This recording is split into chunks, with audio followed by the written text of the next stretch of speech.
Hello.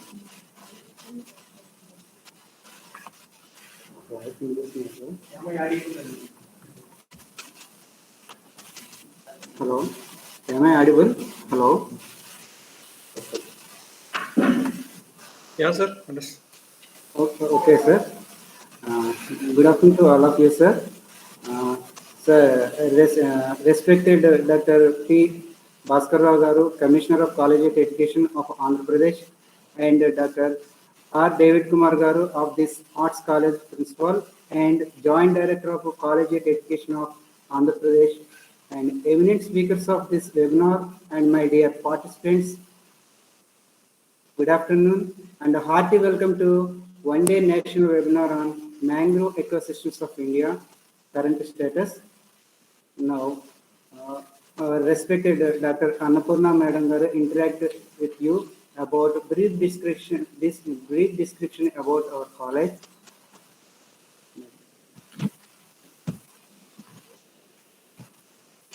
Good afternoon to all the participants.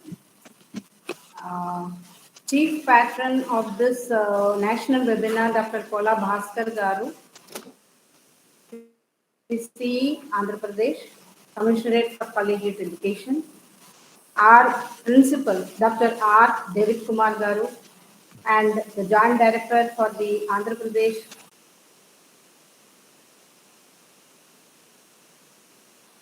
for Department of Botany, Sri K. Durga Rao Garu, who is also an in charge of Department of Zoology, and all participants and students who are taking part in today's webinar. A hearty welcome from the Internal Quality Assurance Cell of this college. It gives me immense pleasure to speak a few words about our college on this occasion. Government College Autonomous Rajahmundry was established in 1853 as a Jilla school by East India Company to provide education to this region in Andhra Pradesh, and was upgraded to higher education institution in 1853 when UG undergraduate and postgraduate programs were initiated. The college has grown since then to autonomous status in the year 2000 and acquired the College with Potential Excellence in 2016 status, organized by our science departments, botany and zoology in collaboration. Congratulations to all of you. Wishing you all a very knowledgeable time to come ahead. I close here. Thank you. Thank you for giving me this opportunity. Thank you, madam. Thank you very much, madam, about brief description about our college. Okay, due to lack of time or some technical problem, I have just some brief note about this webinar. Before this, I am very thankful to our principal sir because his encouragement and his guidance we have arranged this webinar due to this COVID situation. We all are gathered not in offline, so that's why we have arranged this online webinar session. About a brief note about our today's session, mangrove ecosystem represents wetlands spread over tropical and subtropical parts of the globe. Mangrove ecosystems are found where a river meets a sea. This ecosystem is unique, having blue carbon and is highly productive than any other ecosystems on the earth. Mangrove ecosystem consists of flora and fauna and microorganisms adapted to oxygenic conditions. This ecosystem serves as a channel for both anadromous and catadromous fish migration. These ecosystems are shelter and also breeding grounds for many fishes, molluscs, so on and so forth. Mangrove forests protect the land against natural calamities, tsunamis, and cyclones, etc. During the past few years, this natural ecosystem is under threat from pollution due to urbanization and industrialization by human beings. Further, encroachment for housing, aquaculture farms are also posing a serious problem to the existence of mangrove forest. Hence, this conference providing a platform to join the environment lovers for conservation of the mangrove forest through a continuous mouth-to-mouth campaign. We hope all the participants will enjoy and enrich their knowledge by paying utmost attention to the eminent speakers of mangrove of India. Now, I invite Srinivas Garu. Please join. Good afternoon, respected principal sir, eminent resource persons of the day, and all the participants. I deem it as a privilege to introduce a great personality, a famous marine biologist who spent most of his academic career and research career on mangrove ecosystems of India as well as abroad. So, Dr. A. Kathrison sir got his MSc and PhD degrees from Annamalai University. He was awarded with Doctor of Science degree by Annamalai University for his outstanding contributions on the mangrove ecosystems. Kathrison sir, he worked on flora, fauna, microorganisms, whatnot, everything about the mangrove ecosystems. Not only in India, he visited so many foreign countries and worked on mangroves across the globe. He published about 500 research articles and 10 books in international repute. He identified one new species of mangrove from the Paringapattai and named after his university or alma mater, Rhizophora annamalayana. He is a specialist on All India Coordinated Project on Taxonomy. He is member of IUCN Mangrove Specialist Group. He visited several countries: Singapore, Malaysia, Sri Lanka, Abu Dhabi, Philippines, Vietnam, Kenya, Australia, Thailand, Hong Kong, Japan, China, Senegal, Zambia, Nigeria, as well as Germany for research on mangrove ecosystems. He developed one kind of technology for the restoration of the mangrove ecosystems. That technology was implemented in Vellar history of Tamil Nadu and Ariyakuppam of the Puducherry. So the technology developed by Kathrison sir was saved the human lives during 2004 tsunami at Paringapattai. So that same technology helped in improvement of the fisheries resources in the Paringapattai region. He is working with the National Biodiversity Authority, IUCN, and he is member of Mangrove Task Force Committee, Tamil Nadu State Wildlife Board. He awarded 50 doctorate degrees and 22 MPhil degrees for his research scholars. He got several awards. He got a Lifetime Achievement Award in 2007 by Indian Association of Applied Microbiologists, Tamil Nadu Scientist Award, DBT National Association in 1989, International Naga Award in 2001, Distinguished Teacher Award by Annamalai University in 2009. He is Fellow of National Institute of Ecology in 2004. He is working with the Mangrove Society of India and the National Academy of Biological Sciences awards also in his credit. He is Rotary Club International member at Chidambaram and working on social services. He worked as a NSS program officer in Annamalai University from 1985 to 1989. With this brief introduction, this introduction is not enough for a great personality who is considered to be the Mangrove Man of India. With this brief introduction, I humbly request Kathrisan sir to deliver his talk. Sir. Thank you very much.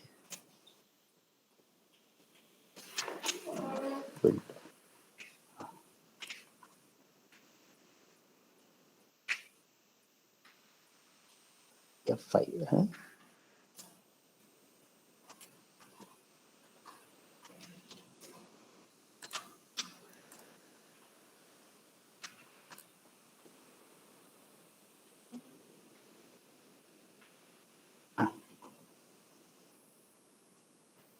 Am I audible? Am I audible? Sir, audible, sir. My slides are visible. Sir, audible, sir. Slides are visible. Yes, sir. Okay. So most briny and beautiful, most briny and beautiful principal, professors, students, I deem it a rare honor and great privilege to make my presentation here.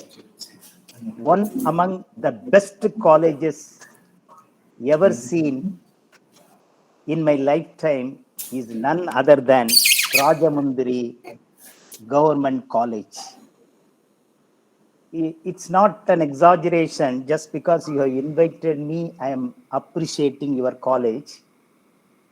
Among the government colleges in Andhra Pradesh, your college is oldest and highly contributory, has gained the maximum A plus score in the NAC accreditation, and also the potential for excellence. It's a remarkable achievement by this college. So my appreciations, congratulations to this college and also botany department and zoology department. Thanks to Dr. Srinivasa Rao and Dr. Durga Rao for having invited me for delivering a talk on mangroves. Mangroves are beautiful. So I am also beautiful, believe, because we are far away. Mangrove forests are oceanic rainforest, tidal forest, coastal woodland, root of the sea. And mangrove forests are the only blue carbon forest on the earth. So mangrove forests are very unique. And mangrove forests are the only tall tree forest between land and sea in the tropical and subtropical regions of the world. So mangrove forests are the only tall tree forest between land and sea in tropical and subtropical coast. Mangrove forests are highly productive. The biomass of mangrove forest is greater than any other aquatic systems on the earth. So greater biomass, marvel of nature, ecological wonder, scenic splendor. I love mangroves. I love mangroves as I love my wife. She is not my wife. Anyway, I had my honeymoon trip in Pichavaram mangrove forest. I have so much of attachment with this mangrove forest. And mangrove forests are the carbon-rich forests. 21 gigatons of carbon are stored in the global mangrove forests. Mangroves are rare forest type. So just less than 0.4% of all forests on the earth. So very small forest. 13.8 million hectares in 118 countries. Just 80 tree species. Mangroves are threatened habitats on the earth. The mangroves are going to disappear in the next 100 years. So this is the most threatened habitats on the earth. Mangroves are biodiversity rich forest. Because of the habitat diversity, you have forest vegetation, mud flats, water bodies. So because of this habitat diversity, mangroves support, the plant and animals of both aquatic and terrestrial origin. So both aquatic and terrestrial organisms are supported by the mangrove forest. So therefore, mangroves are rich in biodiversity. So you can see this animal. What is this animal? Dinosaur. The dinosaur and mangroves were born at the same time, but dinosaur disappeared. Mangroves are still thriving on the earth. How is it possible? It is because of the remarkable adaptations of mangroves. Mangroves are extremophile ecosystem, remarkably adapted. No other groups of plants in the entire plant kingdom like mangroves having the remarkable adaptations. Viviparous germination. Seeds are germinating in the mother plant itself. And salt vomiting leaves. Mangroves are drinking seawater as Pepsi, Coca-Cola, and they are separating the salts. And the salts are vomited through the salt glands present in the leaf. And they have breathing roots. So through these breathing roots, they take in oxygen. And the extra stem support structures like stilt roots, the aerial roots, and the aerial roots giving support to the mangroves in the slushy habitat environment. And the extraordinary salt regulation. This is the unique feature of mangroves. The water will move from soil to root when the root accumulates more salt than soil. Excuse me, sir. Sorry for the interruptions. Your slides are not moving. It is in the presenter view. Can you look on the slides not moving? Yes, sir. That's why it is in presenter view. It is as like as a editing mode only. It is visible, sir. It is not in the presentation mode. Okay. Sorry for that. It's okay. Doesn't matter. Okay. Then I will do one thing. Yes. This is visible, no? Visible? It is visible, sir. But it is a 6th slide now. It is in presentation editing mode, sir, not the presentation mode. Not in the presentation mode. Okay, sir. Now it's visible. I will put F5. Yeah? It's not in the presentation mode.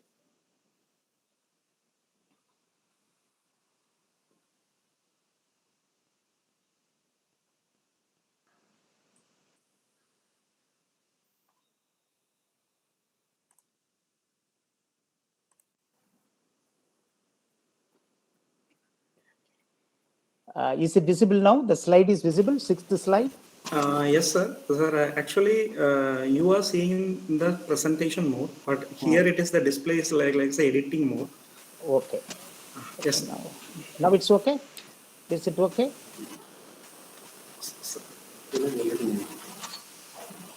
Sir, your voice is not audible, sir. Sir. Voice is not audible. Yes, sir. Okay, sir. Now, okay. Now, okay, sir. Now, okay, okay. Now, okay, sir. Now slides are visible. Just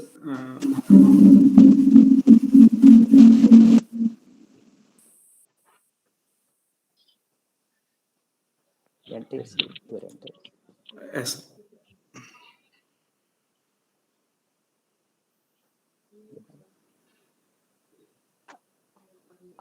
My voice is clear now, Clear, sir. but slide is visible, not in the presentable mode, no? Yes, So sir. Yes, sir. Yes, sir. now, no. Huh?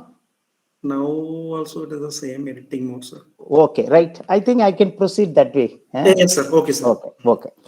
So the mangroves are extremophile ecosystem, remarkably adapted, and that is why they are able to survive on the earth. So I am very much impressed with the extraordinary salt regulation with the mangroves. See, the mangroves will get water from the soil when the root system has got more salt concentration. So if the water has to move from root to shoot, the shoot should accumulate more salts than the root. Then only the water will move. This is osmosis. So if the water wants to move from stem to the leaves have to accumulate more salts. If you take a leaf cell, 80% of the leaf cell is occupied by the cell vacuole.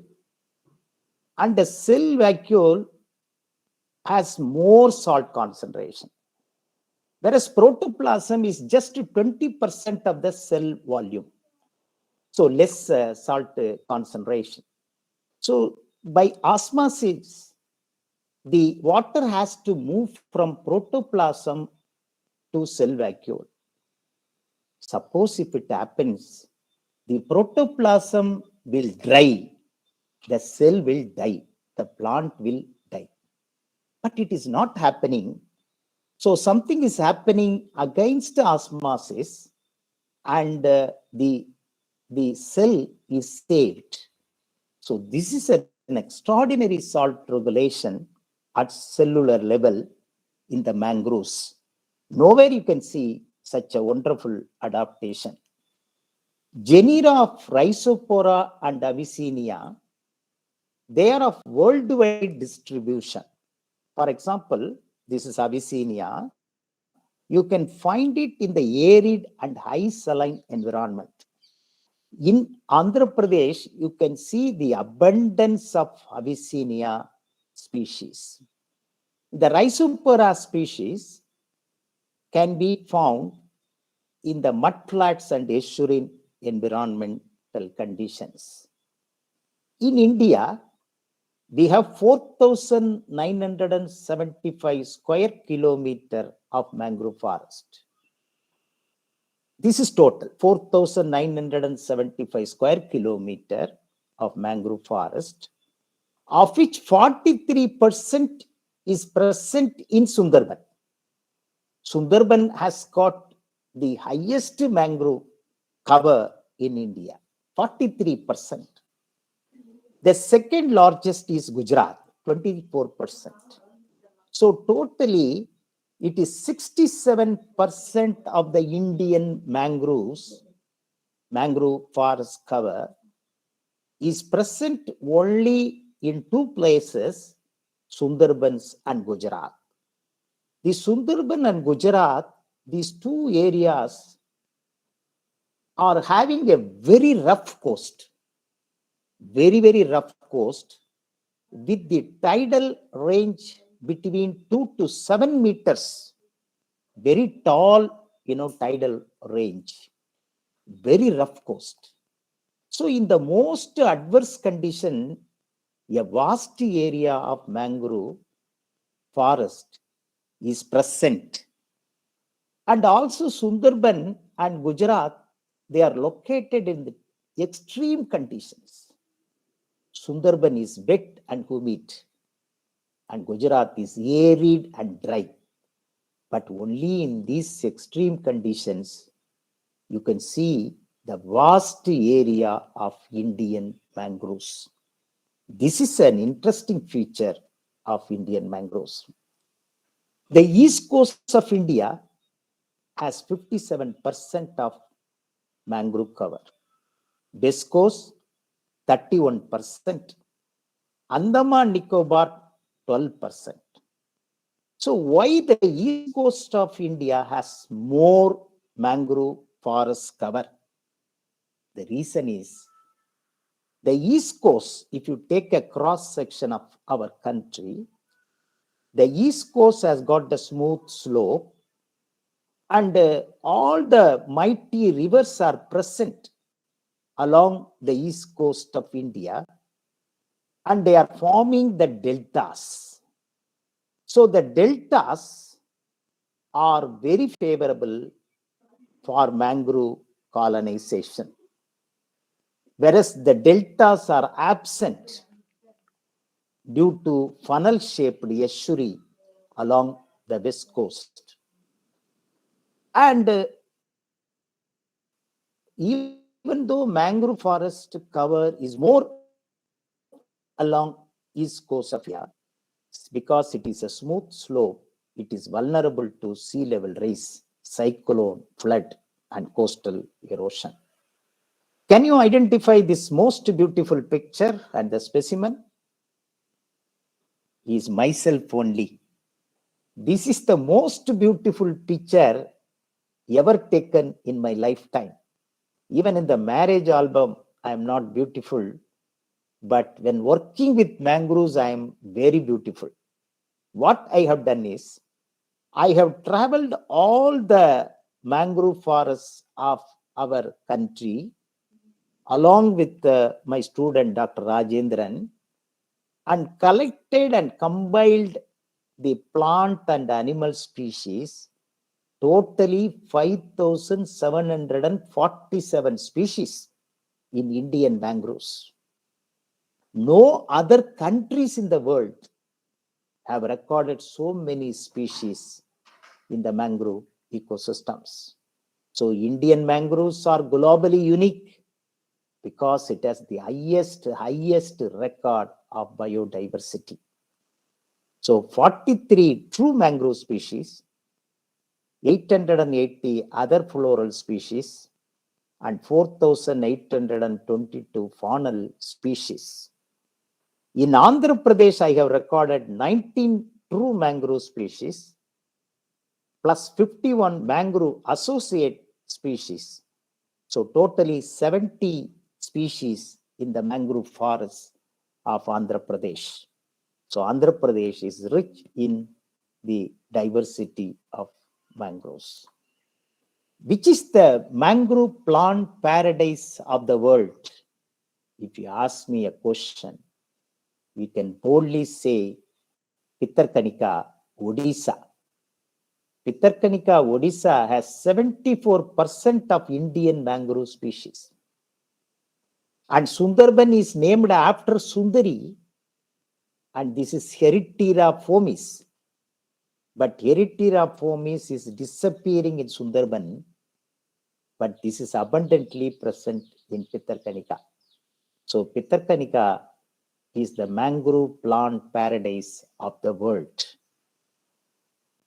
And Andhra Pradesh is very unique to have the rare mangrove species, brown Lobia tersa.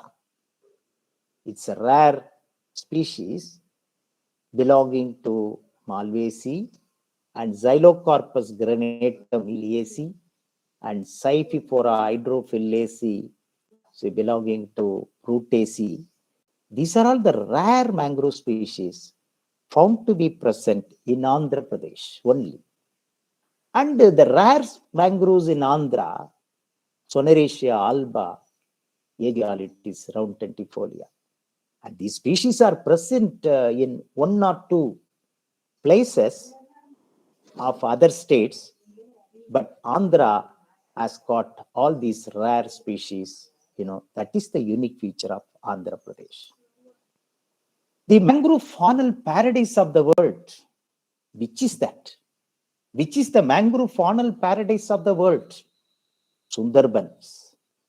Sundarbans is the mangrove faunal paradise of the world because it is supporting the globally threatened species.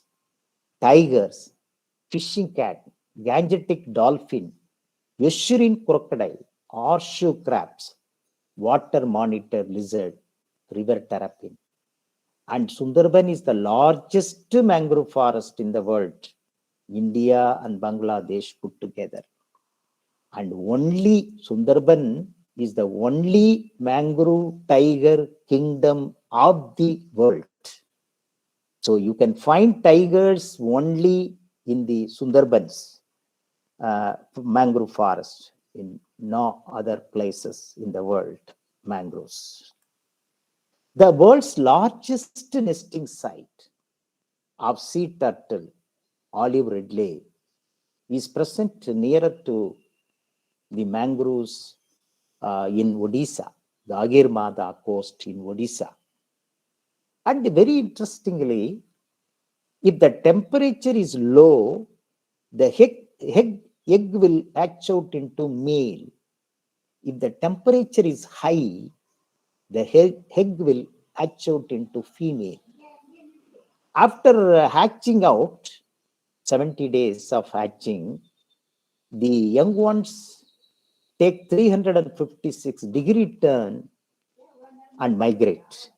Why it is taking 356-degree turn, we are not in a position to answer. So it will go to Singapore, Malaysia, Thailand without passport, without visa.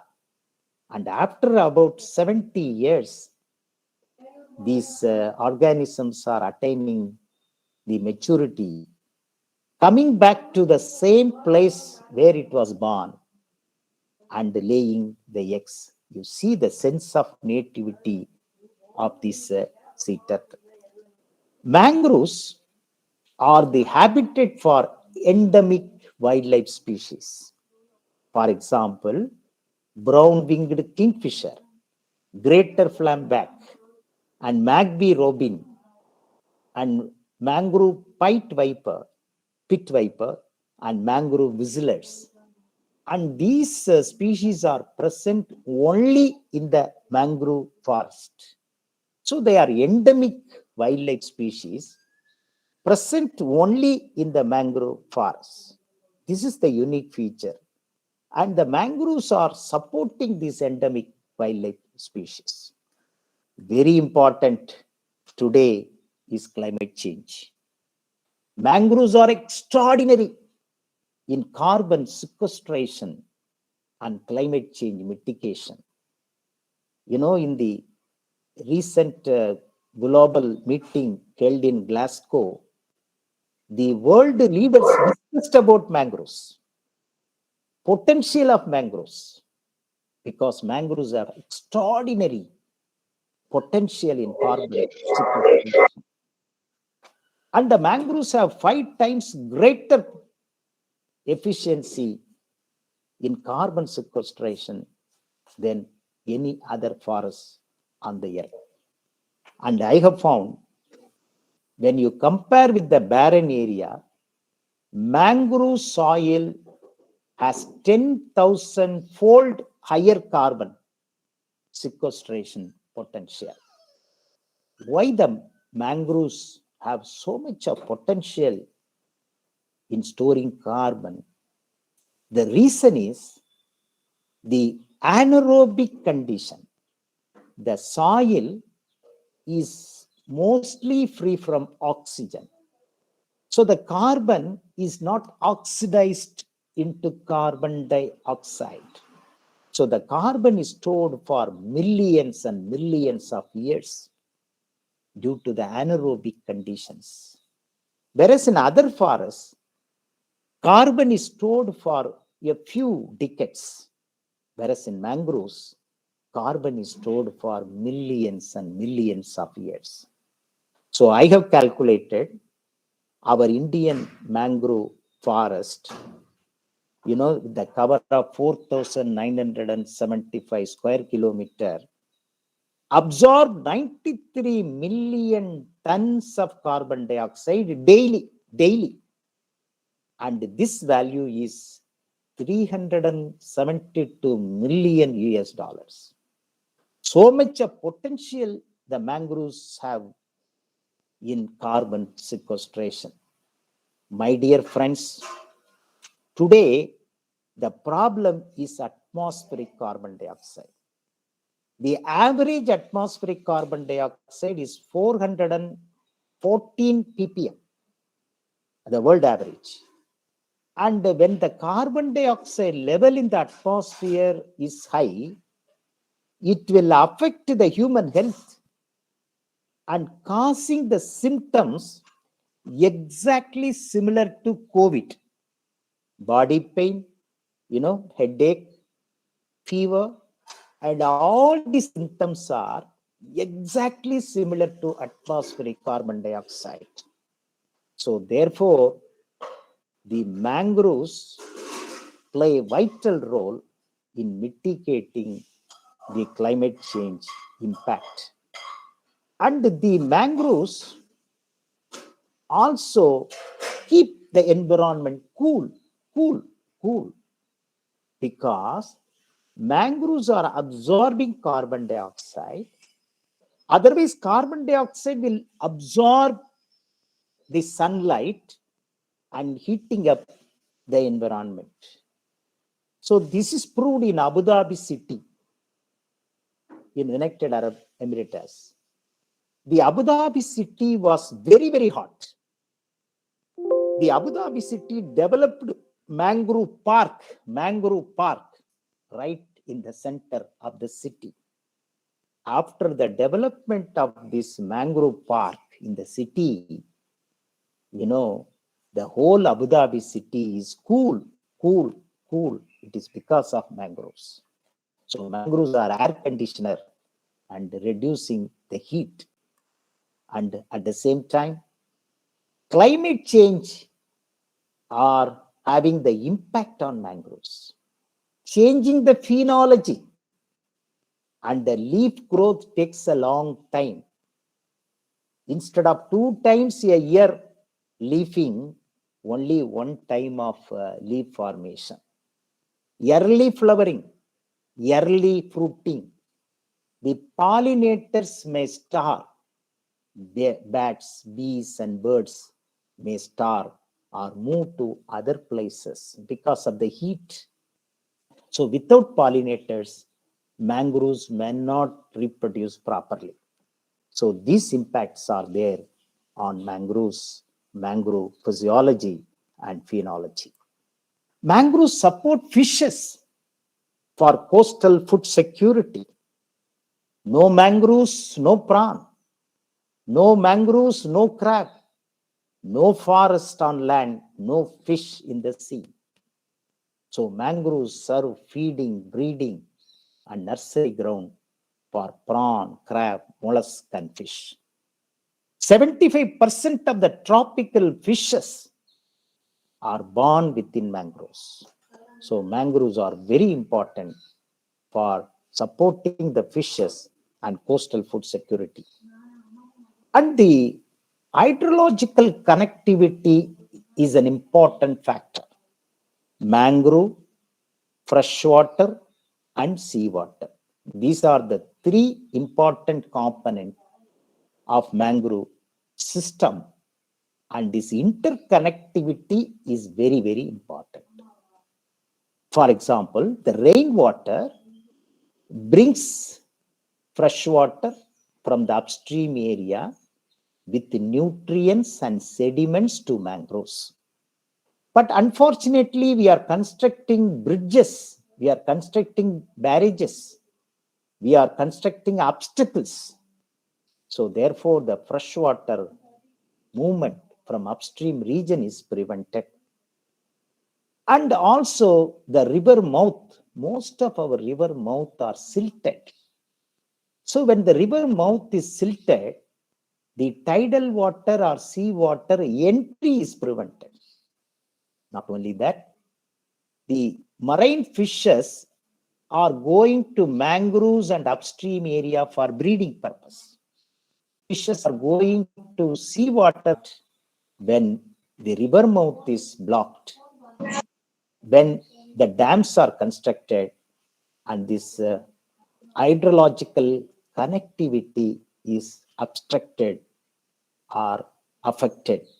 So we need to instruct the planet's policymakers on maintaining our hydrological connectivity. If we have mangroves, it will be like this. If we don't have mangroves, it will become like this. So mangroves support coastal protection. Mangroves ensure coastal protection from erosion and cyclone. You have mangrove, you don't have mangrove. So what is important? If you want to prevent erosion, we need to have mangroves. Flood. Flood is a problem. If you have mangroves, the flood force will be prevented. The human dwellings will be saved. If you don't have mangroves, the flood will simply wash away the dwellings, human life, and wealth. So it is calculated, if you have 1 hectare of mangrove forest, it will save 243 people from flood and saving the wealth of 65 billion US dollars per year in the world. So much of effect the mangroves have. The roots are elastic. Because of the elastic root, they will bend but not break. So giving a very nice protection against the wind. So it has the underground cable root connections. Because of the underground cable roots, mangroves cannot be uprooted. Since because of the green wall-like structure, the wind, strong wind action is prevented and the wave currents are prevented and the people living behind are saved. And even if some shoots are damaged, new shoots are formed. That is called coppiecing. The coppiecing efficiency is greater with mangroves. So because of these reasons, mangroves reduce disaster risk. And mangroves remove water pollutants. Mangroves convert the heavy metals into sulfides. And the heavy metal sulfides are buried deep into the soil. And the mangroves prevent the soil intrusion. So groundwater, coastal groundwater is protected from salinization. So behind the mangrove, you can get sweet water, reduced salinity. So coastal aquaculture, horticulture is possible behind the mangrove area. And the Abyssinia can grow at the seawater salinity of 250%. And the temperature of more than 40 degrees centigrade, it can very well grow. So today agricultural productivity is affected because of high salinity and drought. In 900 million hectares in the world, the annual loss of 27 billion US dollars. So the agricultural productivity is lost. So thanks to MS Swaminathan Foundation for this innovative concept of taking this salt-tolerant gene from Abyssinia marina and introducing it into the crop plants, say rice basmati and IR 64, so that we can cultivate the crop plants along the coast using seawater. So this is under experimental trial. And we have found for the last 30 years, the mangroves are gold mine of novel chemicals for developing life-saving drugs. We found polyphenols, polysaccharides, turbinoids, steroids, alkaloids, peptides in mangroves. And the mangrove extract can inhibit both RNA and DNA viruses. Mangroves can kill cancer cells. Mangrove extract can prevent diabetics. So mangrove extract very efficiently controlling polio virus, jaundice virus, AIDS virus. What about coronavirus? That is the future research. So medicinally, mangroves are highly valuable. Economically, recreation and ecotourism. Honey.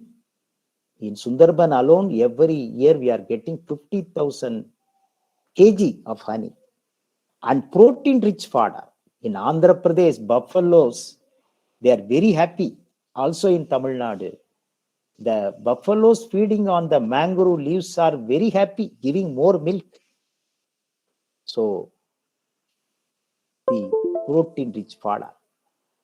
And we have demonstrated from Center of Advanced Study in Marine Biology, the crab fattening mangrove waters, oyster, clam, mussel cultures, finfish culture in the floating cages successfully demonstrated in mangrove waters, seaweed culture, then fish processing and value-added products.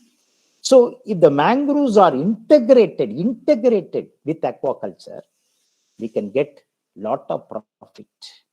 So ecosystem approach of aquaculture will be of great benefit to the mankind in future. You can take up more research on integrated mangrove and aquaculture practices. And mangroves are of spiritual value.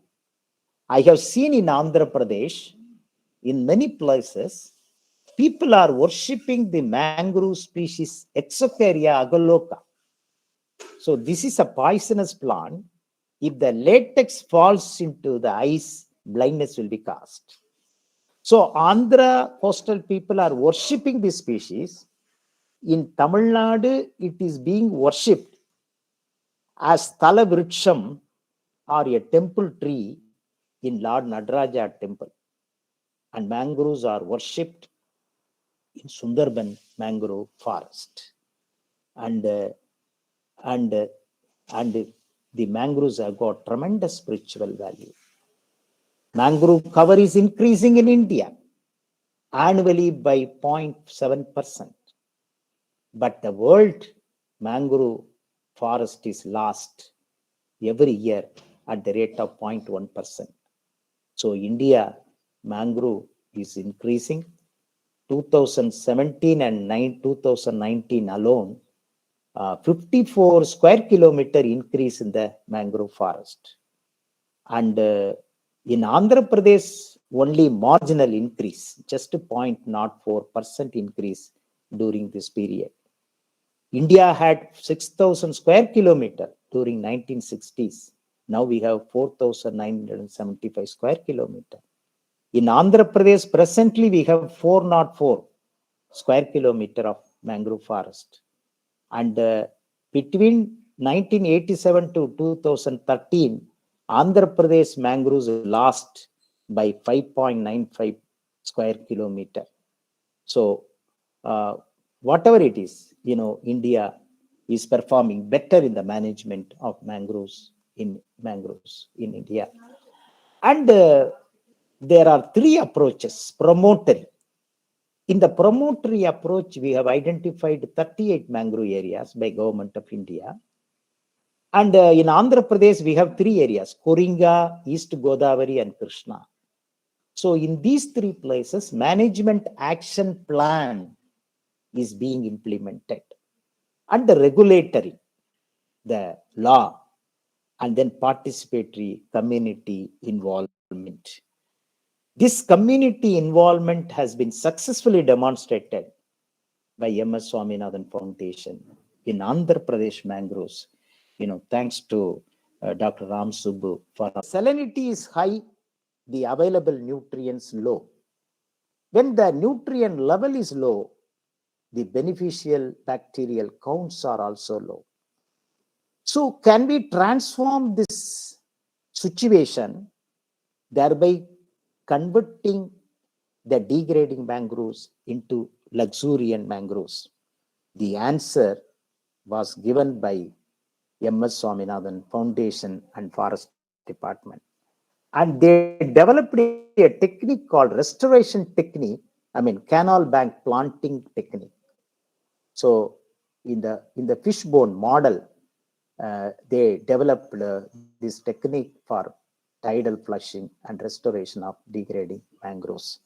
I think Dr. Ram Subbu will speak more about the successful practice they are following in Andhra Pradesh.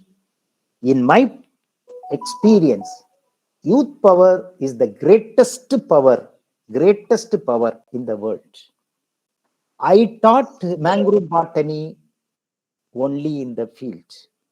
I involved my students in mangrove plantation, asked them to study, measure, the mangrove growth and fishery resources. So within 10 years, 120 times prawn resources increased. So this is the one site, restored site in 1990, before tsunami. Can you see a long boating jetty, concrete structure, just opposite to my college? So this is 1990, before tsunami, long boating jetty. After tsunami, 2004, the long boating jetty and the concrete structure was broken into pieces, but not mangroves. But mangroves saved thousands and thousands of human lives. This is a remarkable evidence we have provided to the world that the mangroves have got the mightier power against the tsunami or any waves in future. So if you want to save people, we have to save mangroves. Today, sea level rise every year, 3 to 4 millimeter increase in sea level rise. We expect 6 millimeter per year sea level rise in 2050. In Sundarbans, we have 100 tigers, and all the 100 tigers will vanish within 50 years by 2070. And 80% of Sundarban will go under the sea by 2050. Already 2 islands submerged, and 12 more islands are submerging. Now 10,000 people are environmental refugees in Sundarban. 95% Mumbai mangroves will perish within 30 years due to sea level rise. What is the solution, nature-based solution for this? The solution is artificial mangrove islands development, blue urbanization. You see, in Singapore is facing a problem of sea level rise. What Singaporeans doing is, the Singapore government collecting the solid waste from the people. And after collecting the solid waste, they convert it into ash. And the ash they dump in the sea like this. And then they are growing mangroves around the island. So what happened? They are developing the artificial mangrove islands. They keep on dumping the ash made out of solid waste. With the idea, even if the Singapore is going under the sea by sea level rise, they can save the people using this artificial mangrove islands. This is a very innovative solution. Let us have a vision to see, bigger to act, heart to care, Mother Nature, and have future. Save mangroves, mangroves will save us. Protect mangroves, mangroves will protect us. So thank you, Dr. Srinivas Rao, for having given me this opportunity. Thank you very much.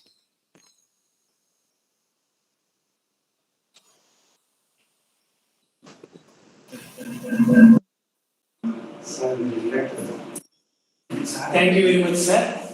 Thank you for the enlightening our fellow teachers and students of Andhra Pradesh and the mangrove ecosystems of India. Thank you very much, sir. Thank you.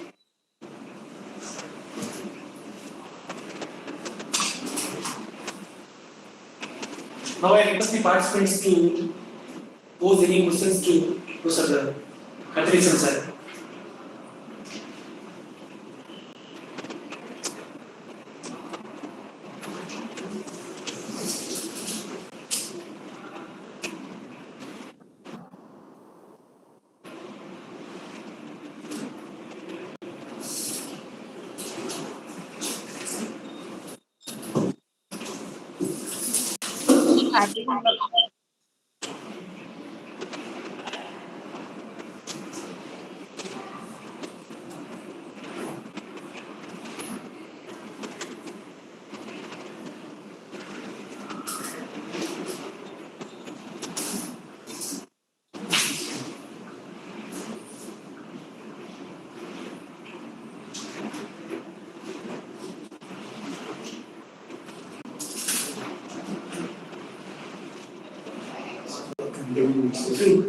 If you don't have any questions, we will proceed to the next talk. Sir, thank you very much, sir. Thank you very much. Thanks.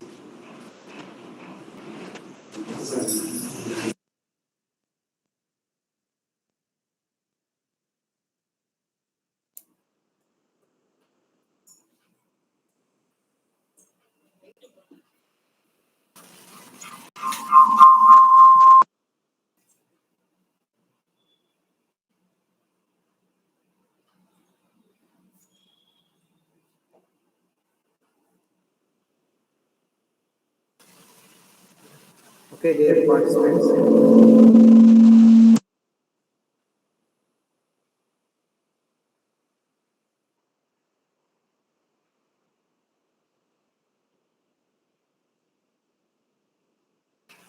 Okay, dear participants. The next talk session, fish resources in mangrove ecosystem. Dr. Vijay Shanti Madam, please introduce Dr. N. Rajendran sir. Thank you, ma'am. Am I audible? Am I audible? It is a very good afternoon to all. It is my immense pleasure and a great privilege to introduce a great educationalist, person with extensive research experience, Dr. N. Rajendran, Assistant Professor of Geology, Government Arts College, C. Mutlur, Chidambaram. He has a teaching experience of 17 years and a research experience of 26 years. His specialization is coastal ecology and mangrove biodiversity conservation, which is aptly relevant to our present seminar, Mangroves Ecosystem of India Current Status. As a principal investigator, he has completed 2 projects, and as a co-investigator, he has completed 2 projects. He is a research mentor for SIR NPDF. Under his guidance, 4 students were awarded MPhil and 4 students were doing PhD.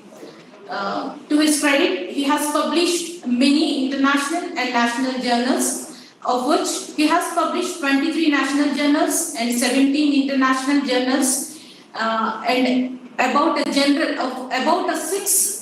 general articles and book chapters in international and Indian publishers.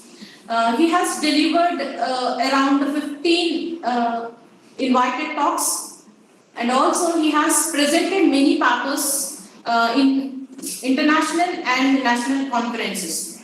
And he also participated in national seminars of about 20, and he visited countries like Malaysia, Singapore, Sri Lanka, Japan and Kenya. He is a member in BOS in various colleges. His research and extensive programs he has organized around 8. With a brief introduction, I welcome you, sir. We are eagerly waiting to hear your lecture to enrich our knowledge. Thank you.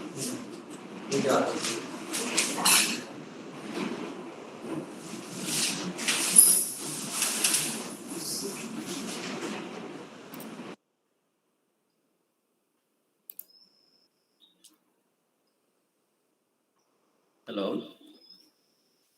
I am audible, sir. Yes, sir. Yes, yes, Yes, Oh. yes. you're audible. Good evening, everyone. Thank you very much for your nice introduction, madam. Actually, almost all the topic is covered by my professor Federation. But only thing is, I am going to restrict to one subject, not elaborated to all the subject which Sir already covered. So my concern is the fish resources in a mangrove ecosystem. So before enter into the mangrove ecosystem, so I just wanted to give a overview of the living biomass of the oceans. So 90% of the oceans living biomass is present in the oceans. So at present, we have harvested about 0.2% of marine productions. So 20% of the animal proteins are derived from the marine sources. So whereas the 5% only derived. There is an echo in your speech. Pardon, sir? Echo, resound is coming. Oh, just a minute. So now it is okay. Yeah, fine. Thank you. My slides are clear.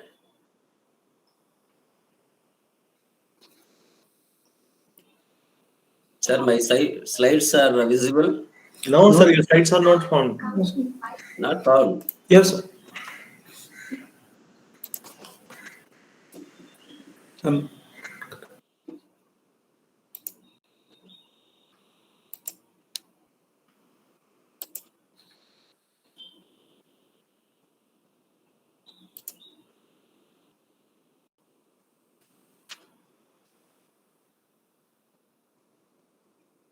Just a minute, sir.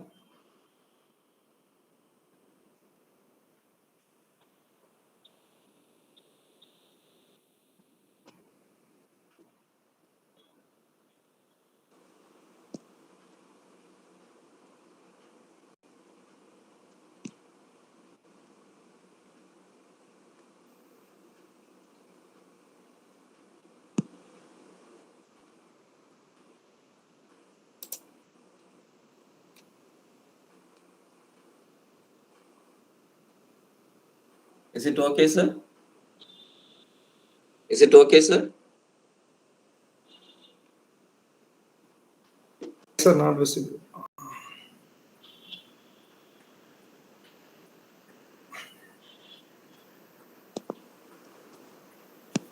You're showing screen broadcast.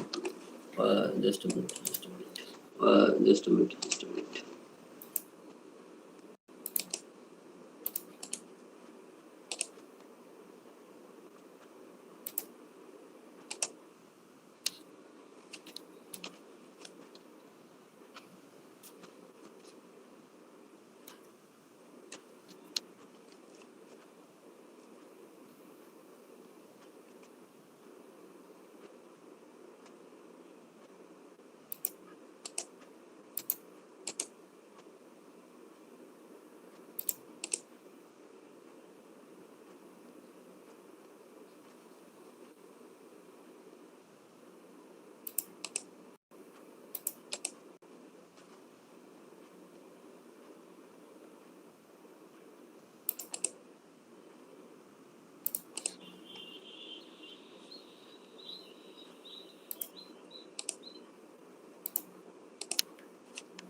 Now it is okay, sir? Yes, yes. Thank you. Okay. 20% of the animal protein was derived from the marine sources. Another 5% only we are getting from the livestock. So about 60% of fish consumption is by the developing world. So in Asia, about 1 billion people rely on fish as their primary source of protein. Regarding the consumption of the fish, the average annual global food fish consumption was 3.2%. The per capita food fish consumption grew from 9 kg in 1961 and was increased to 20.2 kg in 2015 at an average rate of 1.5% per year. In 2016 and 17, further growth to about 20.3 and 20.5 kg respectively. As far as the global seafood consumption, you can see in 2009, so 67.9% consume the wild caught fishes. So whereas only 45% from the farm-raised fishes. Then the predicted value for 2030, about 62% of the fish from the farm-raised are to be consumed rather than the wild caught fishes. Regarding the employment opportunity in the marine sector, especially the aquaculture and capture fisheries, so nearly 59.6 million people were engaged in the fishery sector during 2016. So 19.3 million in aquaculture and 40.3 million people in capture fisheries. So almost 14% of these workers are women folk. So employment in capture fisheries decreased from 83 in 1990 to 68% in 2016.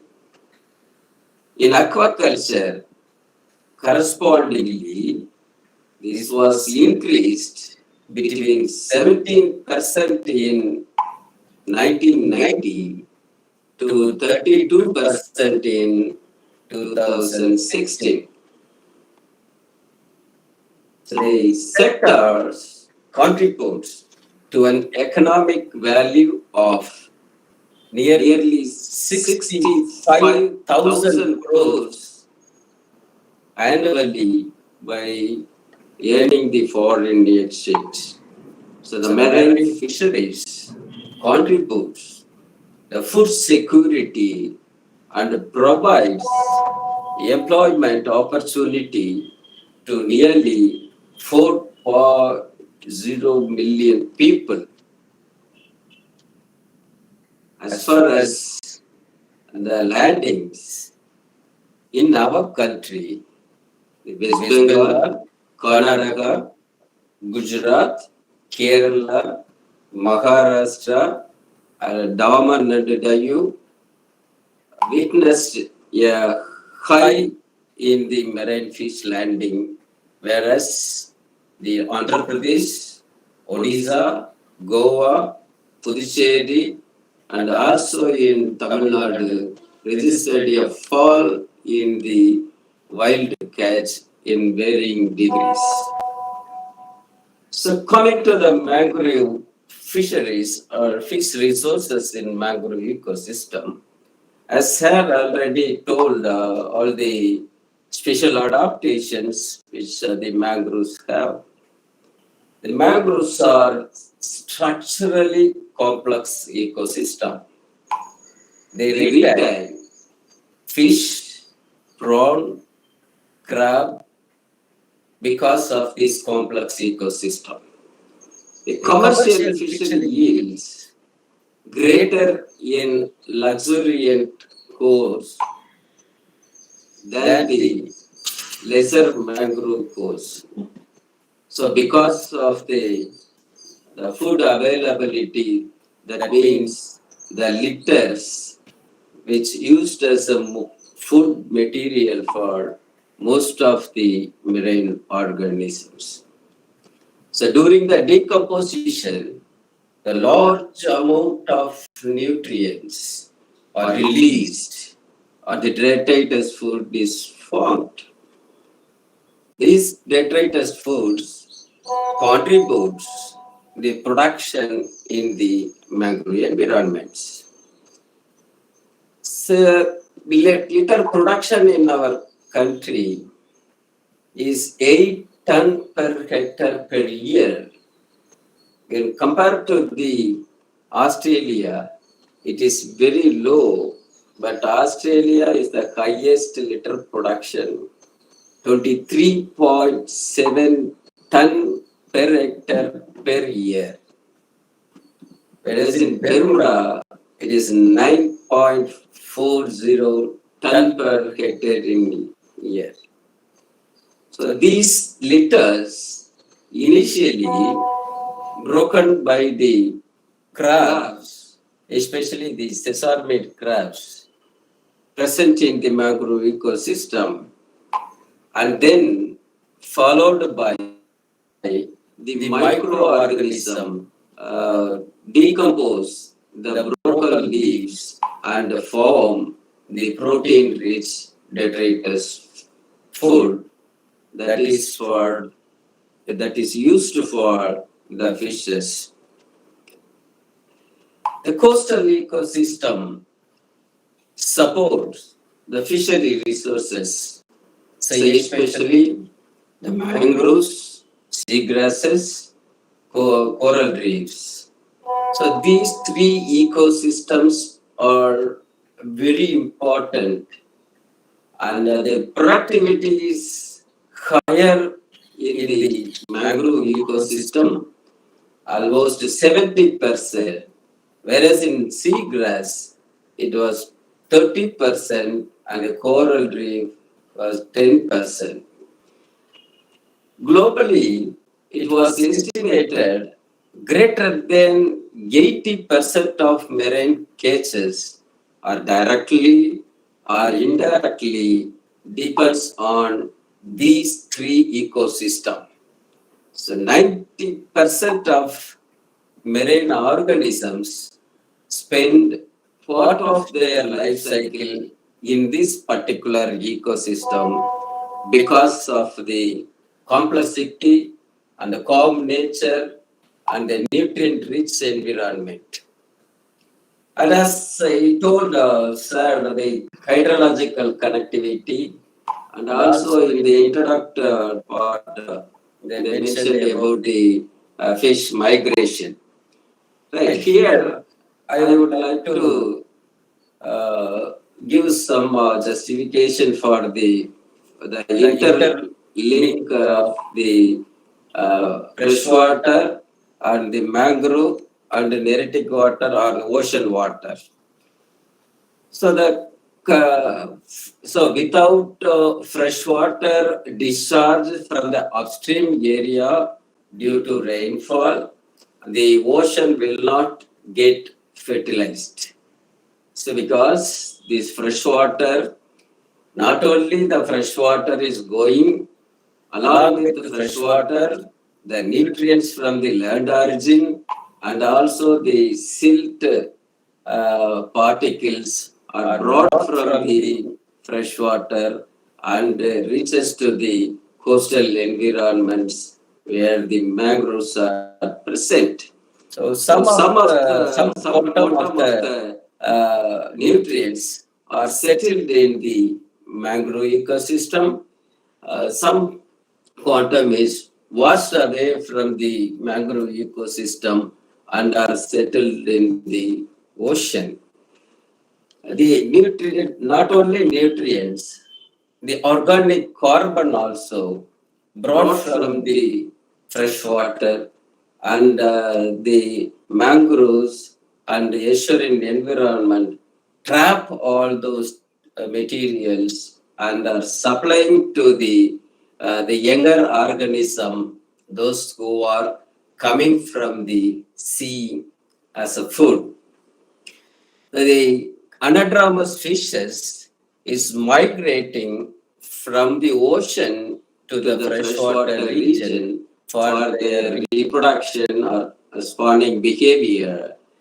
So these kind of activity taken by the some fishes. Similarly, some fishes migrating from the freshwater to ocean water for breeding purposes. So once the breeding is over in the ocean, the larval of the particular organism is migrating and making the use of the shelter, protection, and the food availability in the estuarine and the mangrove waters. Then they are proceeding to the destination for their breeding purpose. So from the estuarine environment or the mangrove environment, the large amount of organic carbon and also the nutrients which are brought to the ocean for during the monsoonal season. Then the organism which are growing in this particular environment during the flood water, that means most of the organism are coming from the ocean water, then they are living happily in this environment and make use of the environment for growing to a stage of subadult. And after attaining the subadult stage, they are moving towards the ocean for breeding. Right. After spawning process is over, again the larval forms are immigrating towards the water, mangrove waters, and are settled here and utilizing the organic detritus nutrients availability and then growing further. So this connectivity is very important for as far as fishes are concerned. The mangroves are important in fisheries production.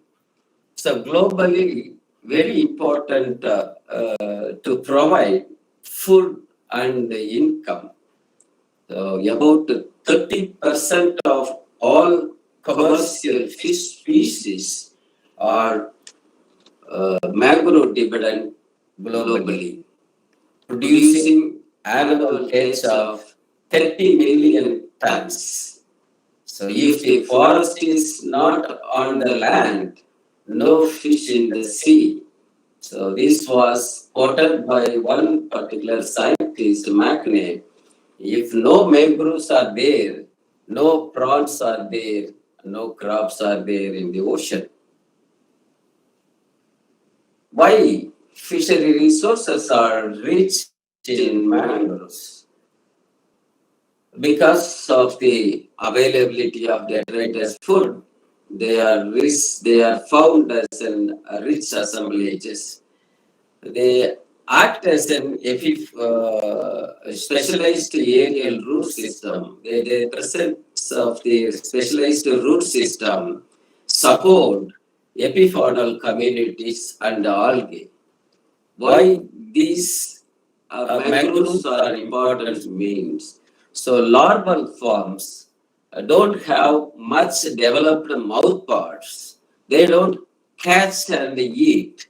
So because of the larval form, the underdeveloped mouth of the larval form, they depends on the epipodal communities and algae. They are attached in the root system of the mangrove ecosystem, especially the nematophores and also stilt roots of the both the Rhizoporaceae family and also Avicennaceae family. They reduce the predation pressure because of the calm nature and also turbid water. So turbid water always restrict the visibility of the predators. So that is why the younger organisms, they are escaping from these predatory forms. They also provide nursery, feeding, and breeding grounds. Regarding the fish species in our Indian mangrove ecosystem, there are 659 species so far reported. So this is the Andhra Pradesh is the state which reported 346 as the highest number. So then next to Andhra Pradesh, West Bengal is 322 species of fishes, and then Andaman Nicobar 284 fish species, again Odisha 245. So then compared to the all the other states, the Gujarat and Karnataka are the least number of species so far reported. So that means the availability of species is only 63 is not acceptable.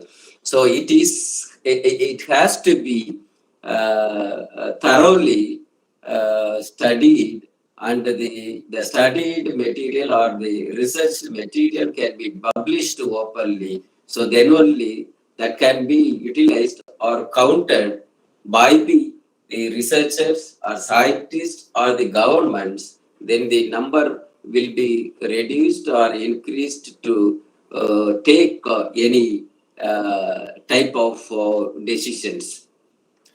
Right. So among all the states, the 40 species of Elasma branch also reported under the 12 families. So as per the evolutionary process, the cartilaginous fishes are the primitive form of fishes, but still they are living even in the mangrove environment. So 619 species are bony fishes. They are coming under 99 families. So along the east coast, 60 species are common in all the mangrove environment of the east coast alone, whereas the 7 species only common in all the Indian mangroves. In total, 3,364 living fishes reported so far in our country. This is 9.78% when compared to the living fishes of the world, that is 34,362. The fishes found in this mangrove ecosystem have the differential food habits. They have a herbivore type, we have a carnivore type, we have a omnivorous or detritivorous. So they are spending at least part of their life in this particular ecosystem. So this picture shows clearly the prawn life cycle. So the mangroves help to complete the life cycle of the prawn. So once they are getting subadult, they are migrating towards the ocean where they are spawning in the deep ocean. Once spawning, the eggs are hatched out into nauplius stage, and then nauplius stage is converted to protozoa, and the protozoa is further converted into mysis stages, and then post-larvae stages and juveniles. So this mysis stages is the critical stage. From this stage, they are coming towards the coastal environment for the food purpose. Coming to the prawn and shrimps in mangrove ecosystem of our country. So altogether, the living crustaceans in the global nations, around 67,735 species are reported. Whereas in India, it is 3,835 species, is corresponding to 5.66% reported so far. When coming to the mangroves, 624 species are reported. Out of 624 crustaceans, 308 species are decapods. So along the mangroves of the our coastal regions, there are about 69 species are reported so far, including 2 spiny lobster and 1 mud lobsters. So we did some experiments to find out whether the mangrove ecosystem attract these shrimps to have the detritus food or not. So we made a litter bag experiment in the submerged area in the mangrove ecosystem and find out the interesting results. Then when the mangrove leaves fallen in the water, so they get it started, the components are gradually leaching. The first component is leaching is tannin. So because they are easily leachable, and the experiment was continued for 80 days. So for the initial stage, the tannin content was higher up to 20 days. After 20 days, when it is coming to the 30 day of decomposition, the content was gradually reduced. So this was done with the 2 mangrove species. Then interestingly, when the tannin components are reduced, immediately on the 30 days onwards, there is a hike in nitrogen content up to 50 days on both the species. So what will happen as a result? So the nitrogen fixing bacteria are colonized in the 30 to 50 day of decomposing leaf. So that is why the nitrogen content is higher in the particular time duration. You can see this slide, it's also so this particular period retain more number of prawns and shrimps. This is evident that nitrogen fixing bacteria and the nitrogen content may be the reason for this, the higher number of shrimp species in the experimental site.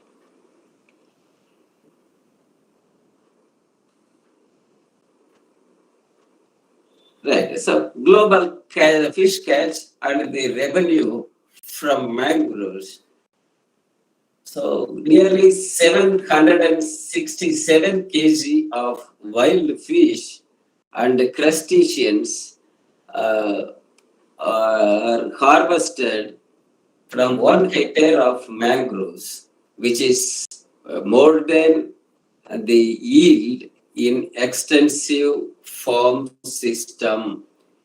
Then 1 hectare of mangroves, the economic gain is US dollar 11,300 per year. This is at par with the intensive shrimp farming yield, or the gain received from the intensive shrimp farming. So, 25-fold greater than that of paddy field cultivation in India.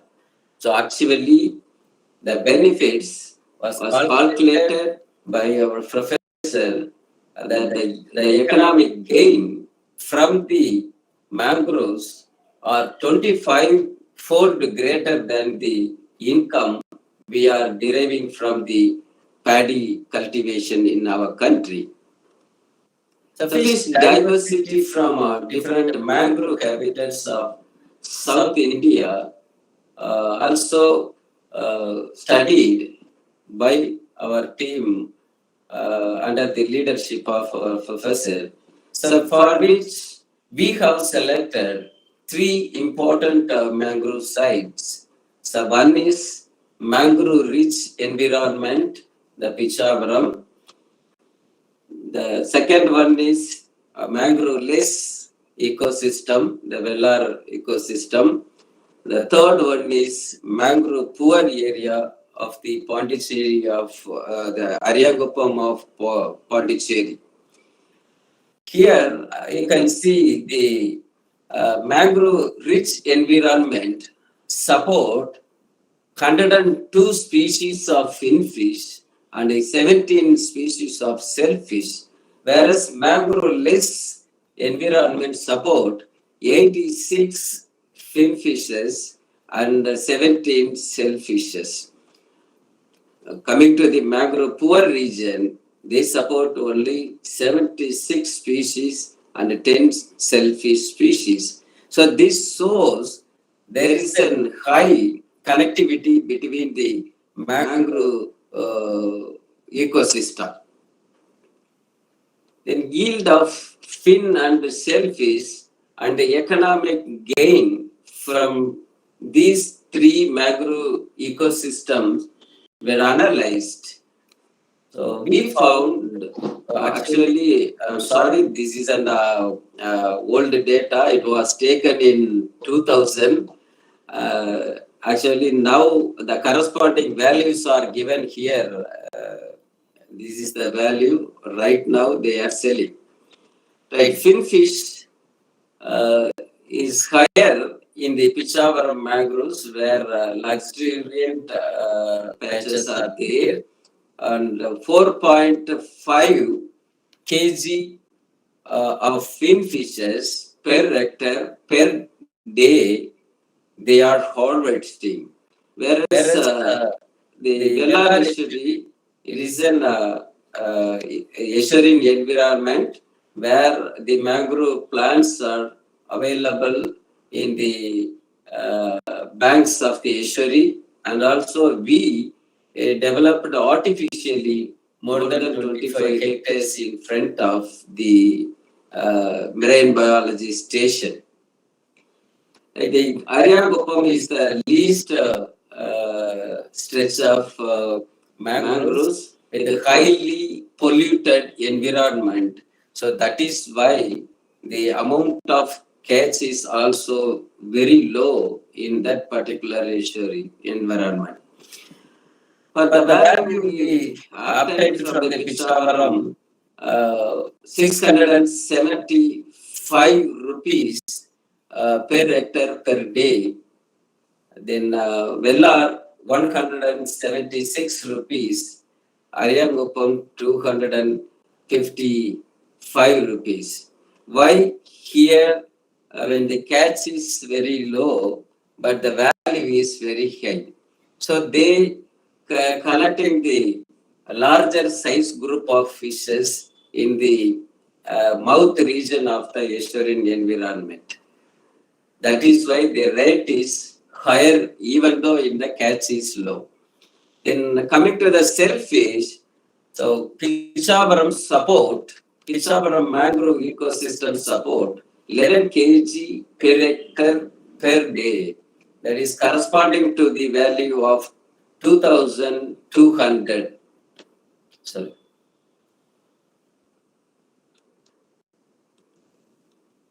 2,200. So coming to the Vellar estuarine mangrove ecosystem, so 3.2 kg per hectare per day was harvested, corresponding to the present value is 640 rupees. Then the Ariangupam is a very limited shellfish was harvested. So because I told you already, this estuarine environment is highly polluted and the resources is very limited in this estuary. So the corresponding value is 28 rupees of this particular shellfish per hectare per day. So there is a positive correlation between the crustacean groups of organism present in the or harvesting from the mangrove environment. So especially the shrimps and also crabs. So crabs are the highly valued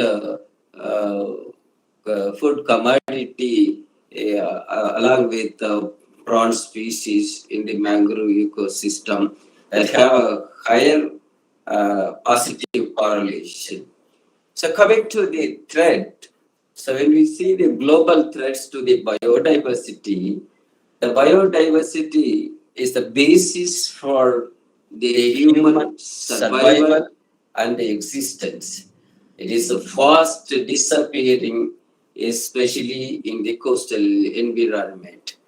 So almost 33% of mangroves lost. So 40% of coral reefs lost.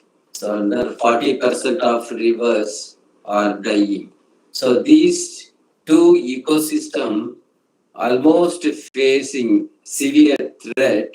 As a result, so 75% of global fisheries are collapsed. So there is an estimate by 2100, almost 50% of the food fishes are going to extinct from the ocean. A global threat to the mangrove ecosystem. So as I told you, another 100 years, the ecosystem service will be lost. The rate of loss is 1 to 2% greater than the coral reefs and rainforests. So mangroves are approaching extinction in 26 countries, and the decline in macrofaunal diversity evidenced in Kenyan mangroves that was devastated due to deforestation. Declining fishery resources in the mangrove ecosystem, as Sir already told, some of the important issues, and I am also stressing the same concern. Closure of estuarine mouth is a serious problem in many of the mangrove ecosystem or the estuarine ecosystem, and that not allowing the seawater get into the mangrove or estuarine ecosystem, and also the fresh water is not moving to the ocean region or the coastal region. And then another important issue is the damming along the rivers is not allowing the water to then considerable amount to the coastal environments, that not favoring the migratory fishes. The pollution from various sources, the untreated waste discharges from the aquaculture, agriculture, and the industrial sources, and the modernization or urbanization of the coastal environment that destruct the fish habitat, especially the mangroves and coastal estuarine environments. So due to the loss of other ecosystem which are interlinked with the mangrove system, especially the seaweed and the sea grasses, which are acting as a nursery ground for most of the decapod organisms. So once it is cleared from the mangroves, the organisms which are associating with these ecosystem or the environments, that will disappear soon. And then another important aspect is the indiscriminating fishing. So in Indian Sundarban, 540 million tiger prawn juveniles are collected by the 40,000 fisher people every year, and 10.26 million other fish juveniles are killed out of this collection of monodon seeds. So collecting 17 tiger prawn seed, they are destroying 313 juvenile fishes of 37 species. So in Bangladesh, for collection of 3% of tiger prawn larvae, 97% of fish larvae are destroyed. If this situation is continued, one day all the resources associating with the mangrove ecosystem will vanish. This is an important data which was given by the Ocean Wealth org in 2016. Here, the total mangrove area is listed here, the 136 and 71,431 lakh hectares are available globally, in which already 138,856 hectares are degraded. Total area available for restoration is 8,12,003 hectares. Once these areas are restored, the amount of commercially important fish will enhanced in the particular environment where the mangroves are restored. So nearly 231 and 97,605 lakh million individual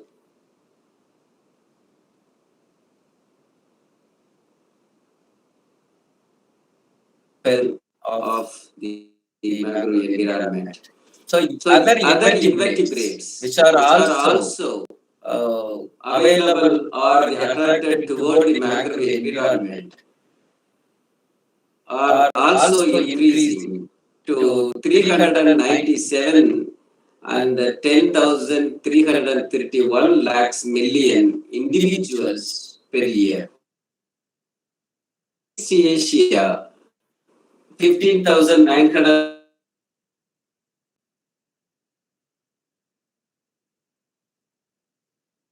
63 hectares declared as a degraded area, and the restorable area is available for 696 hectares.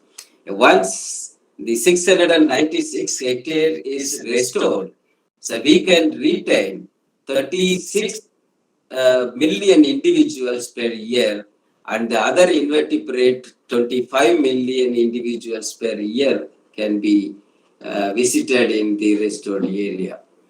Coming to India, so 346,713 hectares are total mangroves available, in which the 1,151 hectares are degraded. So total area available for restoration is 15,241 hectares. If we fulfill or if we restore this particular environment, we can retain 16,281 million finfishes seeds individual per year, and the other vertebrate seeds for 54,452 million individuals per year. So this is the prediction given by this organization. And we made another interesting aspect of how the mangrove plants attract the shrimps and fish juveniles. So it was proved by an experiment we did in our nearby mangrove environment that gives threefold schooling of juvenile shrimps around the traps, mangrove vegetation traps, than the control. Then coming to the management of fishery resources,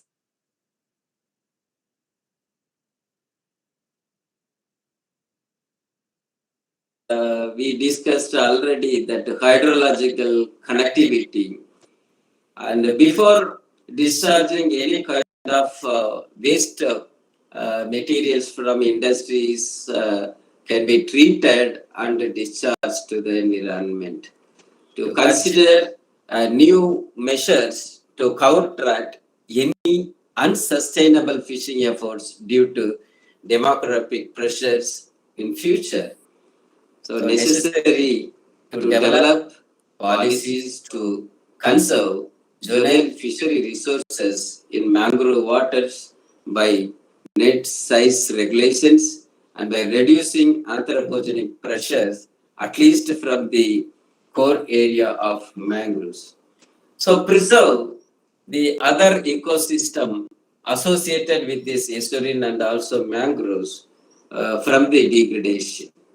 So there is an urgent need to enhance the fishery resources and supplementary livelihood to the to sustain the growing fishes population. So integrated fisheries management approach involving all stakeholders of land and ocean is necessary. So thank you very much for having given me the opportunity.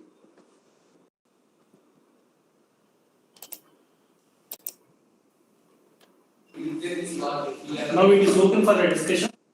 If there are questions from participants, you are welcome.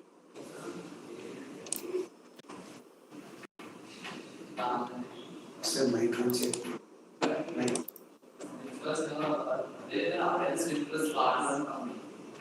Mic on check, sir. Dear participants, is there any questions?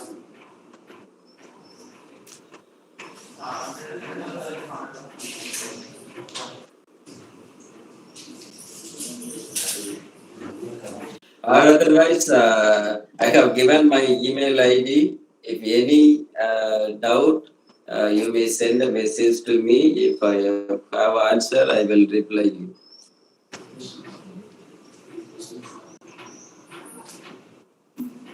Okay, there are no questions from our side. We are proceeding to the next talk by R. Ram Subramanian. Thank you very much for the organizers. Thank you very much, sir. Thank you.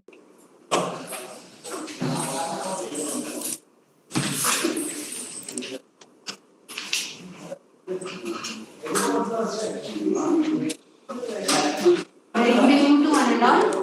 Myself, K. Subhashini Devi, lecturer in Zoology at Arts College, Rajahmundry. Immense pleasure to chief guest Ram Swami Research Foundation, Machi. After completing Thank you, sir. advanced study in botany, he has Foundation in 1996 as a scientist, biologist. As biophysical surveys to wetland. Thank you, sir. Thank you, sir. Thank you, sir. Thank you. Thank you, sir. Thank you, sir. Thank you, sir. Thank you, sir.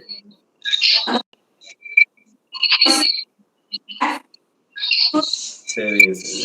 Thank you sir. Thank you. அது ரொம்ப பழைய college போல இருக்கு sir. அதனால நிறைய strength 6000 பேருக்கு மேல சொல்றாங்க. மேடம் எப்படி இருக்காங்க சார்? அவங்க எப்படி இருக்காங்க சார்? பரமசிவம் எப்படி இருக்காங்க? நார்மலா இருக்காங்களா சார்? கொஞ்ச நாளைக்கு வீட்டுல இருக்க சொல்லுங்க, ரெஸ்ட்ல இருக்க சொல்லுங்க. வேலைகளுக்கு போயிட போறாரு.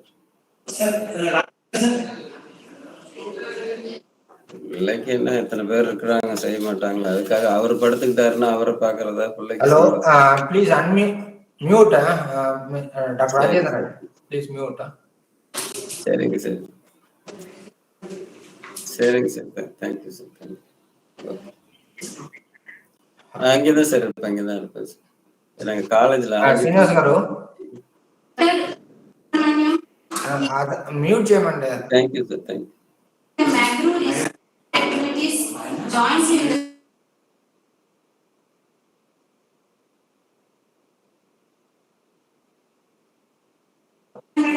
hectares of mangroves. His books on mangrove identification manual, mangrove nursery and mangrove restoration techniques were utilized by the forest department field staff.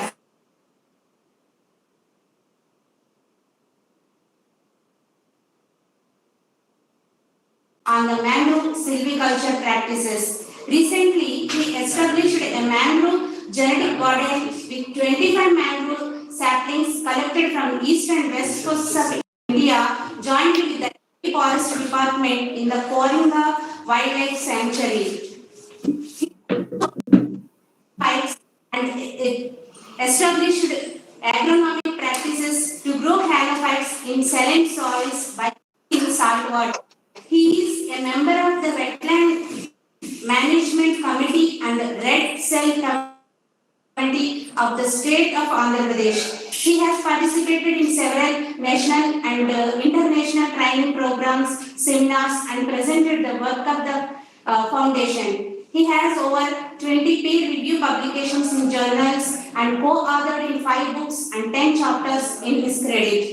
We are fortunate to have Dr. R. Subramaniam with us on this glorious day. Thank you so much for our invitation. Once again. Hello. Meeting வருங்க.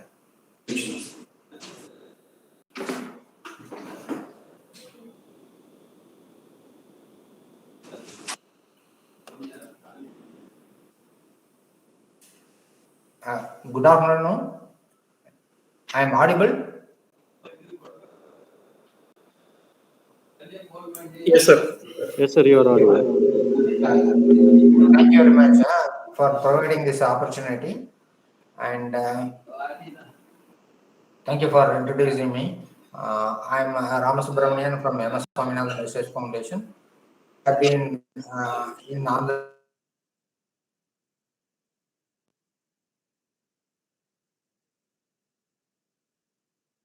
Really happy to share some of my studies done in Andhra Pradesh with you all.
Hello, is it my screen is visible?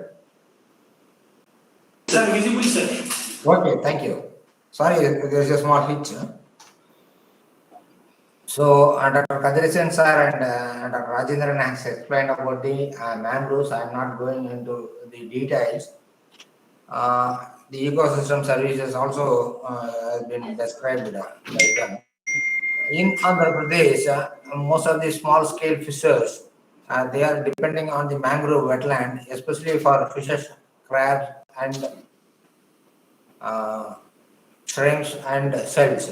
Actually, if you see the Bay of Bengal, most of these resources are found in the Godavari and Krishna wetland, whatever the small scale fishes use for their livelihood. The Kakinada Bay, which is very rich in molluscan shells, and a large community depending on the molluscan shell collection, and they are getting a lot of employment opportunity as well as the livelihood opportunities.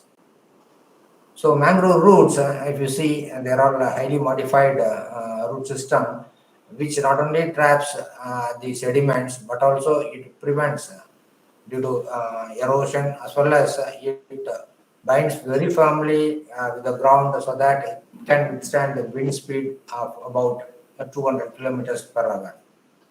So apart from that, these root system provide a lot of phytoplankton and other planktons for the small fisheries that can release. Apart from that, it provides shelter from predatory birds and other animals. So the coastal ecosystems, including mangroves, seagrass beds, actually sequesters a large amount of carbon, and these carbon are stored below the ground level. So the soil organic carbon, if you see, will be always higher in these ecosystems. But if these are degraded, whatever the amount of carbon stored below the ground will slowly will come out and it will add to the atmosphere. So the degraded mangrove forest, actually whatever the carbon stored inside the soil will become a source for the greenhouse gases. So this is about the mangrove blue carbon. Actually, whatever the carbon are stored by these ecosystems, they are called blue carbon. So the mangrove plants are able to sequester large amount of carbon dioxide. So globally, if you see, it will sequester about 218 teragrams carbon per year. So one teragram is equal to 10 to the power of 12 grams. So you can imagine how much carbon is being stored by these plants. So coming to the distribution of mangroves, we have mangroves along both the coast, east as well as west coast, and Andaman Nicobar Islands. So this is about the mangroves. If you see the mangroves, West Bengal and Gujarat have large mangroves, and in Andhra we are around 520 square kilometers of mangroves, which is about 8%. So mangroves, if you see, we have large mangrove areas in Krishna and Godavari Delta. Apart from that, we also have mangroves right from Srikakulam to Nellore district in small patches. And the Krishna and Godavari mangroves, if you put together, it comes around 582 square kilometers. And in that, Godavari is about 33,000 hectares, and Krishna is about 25,000 hectares. But if you see the dense mangroves, Krishna has around 12,000 hectares of dense, moderately and dense mangroves, while the Godavari has about 19 to 20,000 hectares of mangroves. If you see the freshwater flow, Godavari mangroves receive a large amount of freshwater flow because damming across Godavari river is not like Krishna. Krishna, if you see, almost even now Almaty has come, a lot of water being dammed. So Krishna receives very less fresh water. Because of that, the health of the mangroves in Krishna is comparatively less than Godavari. So these are the satellite imageries of Krishna and Godavari wetland. You can see inside the mangroves that red area.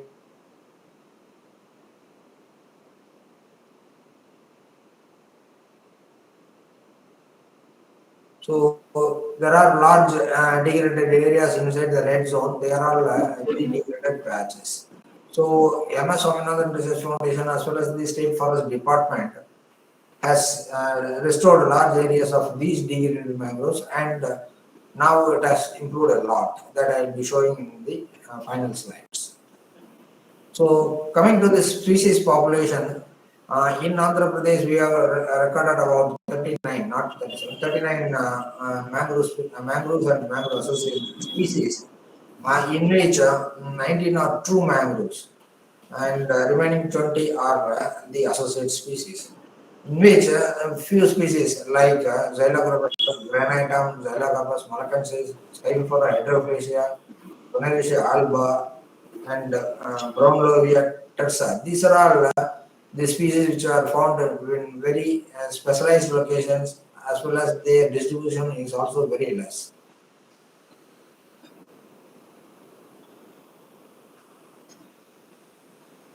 Coming to the associate species, we are recorded around 20 species of associate species in Krishna as well as in Godavari wetland. So Syria staggle we are recorded in Krishna Delta, which is again found only in few.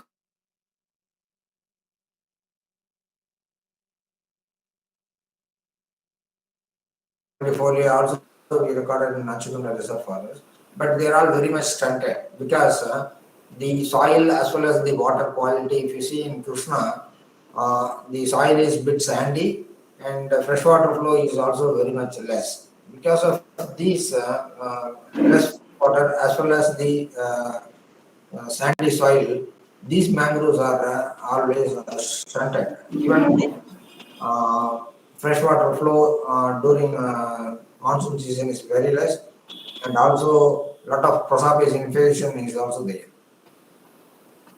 So this is a Naratanduga in Telugu. It is found in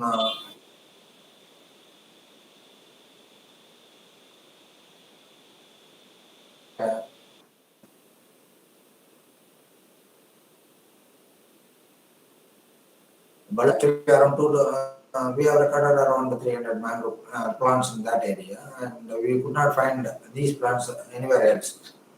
Even the viability of the seeds are also very, very less. We can tell even zero.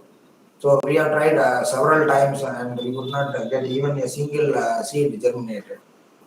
So we actually gone for air layering, and we have now planted around 25 mangrove plants near the tourism complex in near Matlapalem. So now those plants are there in the Mangrove Genetic Resource Center that we have done. This is again a very rare species in the Godavari wetland, that is Sonarisha alba. These plants are found very close to Kakinada Bay. So if you go to the mangrove nursery and then if you take a boat in the river mouth, you can see these plants. But they are all very less distributed. And during succession, these plants will be taken over by other Visinia and other plants. So Xylogabus malacensis, you can see near Gadari river as well as in Ratikala Reserve Forest. So these plants are also very less, and the fruits are looks like guava and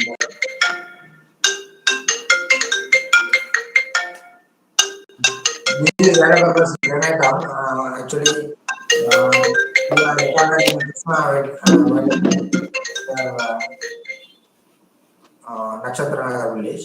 So these fruits are comparatively larger than the Malkensis. The Xylogabus granatum fruit will be around, the width of the fruit will be around 20 centimeters. So Brunolia tessa, this also we recorded in the Koringa Wildlife Sanctuary. This is again a very rare plant. Only very few plants here and there, especially in the Koringa Wildlife Sanctuary, we observed. Then apart from that, these are all very common plants. This Acanthus illicifolius, it's a thorny shrub found along the river side as well as in the creek side. Wherever the accretion is there, these plants are able to colonize and strengthen the sedimentation process. So this is Aegiceras carniculatum. In Telugu, people will be calling us Gugilam. So this root, this bark is used for stupefying the fishes. So they remove this bark, put it in water, and if they pour in the water body, the fishes will be floating out sometime. And this is also very good nectar yielding plant. So a lot of honeybees used to take a lot of honey, and the honey from this plant is very superior quality. Abyssinia alba, this is very common along the Kakinada Bay region, and if you see the fruits, it will be like a small chili. So these plants are the initial colonizers wherever the mudflats are newly formed. Sonaraceae, Apetala, and Abyssinia alba used to colonize in those areas. So these plants are able to withstand with very high wind speed because if you see that area is highly slushy, and these plants are found very dense, so it will withstand the wind speed. So this is a very common plant called Abyssinia marina. In Telugu, it is called Tellamada. So this is a very hardy plant. These plants are able to withstand the high salinity. Even 1,000 parts per thousand of soil salinity, these plants can withstand, but the health will be a bit stunted. So you can't expect a luxuriant mangroves in arid zone. So Abyssinia marina is highly tolerant to salinity, but in arid zone they will be very short. Especially in Tamil Nadu, if you see in Pichavaram and Muthupet, they are all about 6 to 10 feet height. But if you see in Godavari, because of freshwater flow, we can have these trees about 30 to 40 feet height. Again, this is also more or less the same. Abyssinia officinalis, we can see a large trunk trees in Godavari wetland. Because of freshwater flow, these trees are all really gigantic when compared to the trees present in Tamil Nadu. So, major factor for these health of the mangroves is the freshwater availability. The Krishna, if you see the Godavari wetland, still it receives more than 1/3 of freshwater flow, whatever the catchment it receives. So because of that, a lot of sediments which are rich in nutrients are brought into the wetland and they form there because of rich nutrient-rich sediments as well as the fresh water. The health of the mangroves, especially in Godavari Delta, is very good. So this is a very common plant called Rhizophora apiculata. Peculiarly, if you see in Tamil Nadu, we can see in Pichavaram in almost all creeks. But if you come to Andhra, these plants are found only very close to the Bay of Bengal. In Godavari Delta, if you see, these plants are normally seen along the Godavari River. Rather than the Koringa and other places, it's very rare. Rhizophora micronata is a very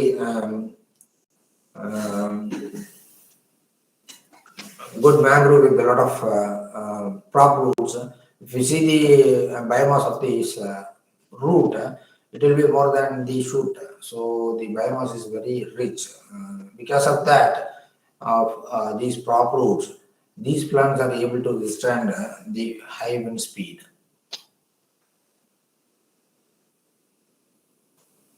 Vinith, I will be calling back. I am in a meeting. I will call back. Yeah, I am in a meeting. I will call back within 15 to 20 minutes. Okay, thank you. Sorry, I got a call. This is Burgera cylindrica. This is almost found wherever the Rhizophora plants are there in Godavari as well as in Krishna Delta. This is the Burgera gymnorhiza. This is again will be associating more with the Rhizophora members. So Syriaps decandra, this is somewhat very rigid plant, even in highly saline soils and with the less tidal water flow areas, these plants are able to colonize. Syriaps craggle, we have recorded in Krishna Delta, and in Godavari, these plants are not there. We already covered this.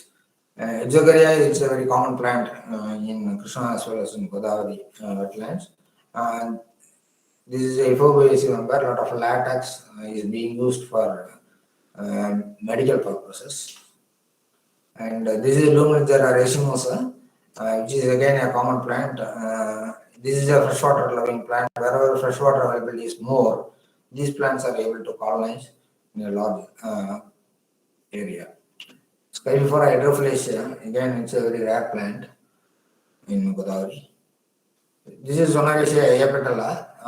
It is again available in Krishna as well as in Godavari deltas along the river mouths where a lot of sediment deposition is taking place. So Abyssinia alba and Zonariaceae ayapetala are very common in these areas.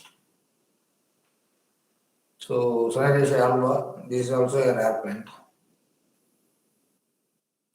Species popular, this is mangrove associate.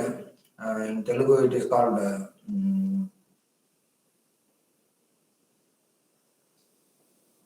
Attakanara. So, this is very common near the Koringa river, along the Koringa river, near Ramapalayam and other places. So, this actually yields a lot of fiber. So, they used to collect the twigs for fiber making. Then this is called Clerodroma enemy. Normally, even along the highway roads, these plants are grown for hedges. So this is a WJ spinosa, and it's a climber actually. It is found almost in all the wetlands in Krishna as well as Godavari. The local community used to take the twigs for brushing. So since the tannins are there, it actually gives a red color. So it also gives a lot of um, uh, froth, so that it removes a lot of dirt and other things. This is a Cicernia crista. It's again a climber, and it's a very common plant. This is Delis trifoliata. It is called Nalatika in Telugu. So this is again a common plant in Krishna and Godavari. This is Delis hydrophila. It's a very rare plant. I have recorded only in Coringa in one place. This is called Sarcolobus. Actually, this is edible. And during famine days, and even the small children, even now, they used to collect. This is waterwood tiga. So people used to collect these fruits and eat. This is only edible now. This is Eglomia pescape, normally seen along the shore. It's also one of the associated. It's a very good sand binder, and it protects the sandy area from erosion, especially by wind. So this is Potatia correctata. This is wild rice variety, and earlier people used to take these paddy and harvest, and they used to take food during the famine days. But now, because of green revolution and other high yielding varieties, now people are not taking these wild varieties. And this is a very good fodder. Actually, we actually cultivated this Potatia correctata in saline affected soils, and we got around 20 tons of freshwater freshwater biomass. So it is a very good fodder grass. Even the local community in Godavari Delta, in Mattapayam and other places, they used to go inside the mangroves, cut these grass and brought it for feeding their cattle. This is called Mariostelkia whitiana. This is again a grass which is used for thatching. Earlier, if you see the Godavari and Krishna Delta, most of the huts will be having this grass, and it is a very good grass, and the durability of the hut will be more than 10 years if you use this grass. But now, due to large government support and other things, now the almost all these houses are now become concrete. So now the usage has come down. But in Orissa, they are using this root, actually the root for making ornaments like small baskets and other things. This is again a fodder grass called Fimris ferrugiana. This is very common along the river mouths in Godavari, especially in Kakinada Bay. This is a halophyte which can be seen in the highly saline soils in these deltas. In Tamil Nadu also we have a large extent of Salicornia. And we have done cultivation of these plants in saline soils where only saline water was used for cultivation, and we got very good biomass. And this plant is being grown for their shoot. Actually, shoot are edible, and in many European countries they used to get this from the market, and they used to take, because a lot of minerals are there which are not available in other green leaf vegetables which normally we eat. Even the oil from Salicornia brachiata is used as biofuel. So a lot of research is going on. This is a Srida marittima. In Telugu, it is called Yelokora. So the leaves, actually, even now people used to cook with dal or prawn. So it's a very delicious green leaf. This is Arthrogonima indicum. We can see in the areas near Balustipa, and in Krishna it is very common. So wherever the tidal flow is not there for many days, we can find these plants, Arthrogonima. So Sesavium porlacastrum, this is again green leaf vegetable people used to cook even now with dal and prawn, and they used to take in the coastal villages. So we have started our mangrove work in 1996 in Andhra Pradesh, and during that period, if you see the mangrove wetland, large areas of area were degraded because of felling. That is one of the reasons. Because Krishna and Godavari, if you see, those mangroves were felled till 1970s. So later, after becoming the sanctuaries, the felling has been stopped. After that, a lot of natural as well as the man-made restoration happened. Now the health of these wetlands have improved, and still now the local community are using for their needs.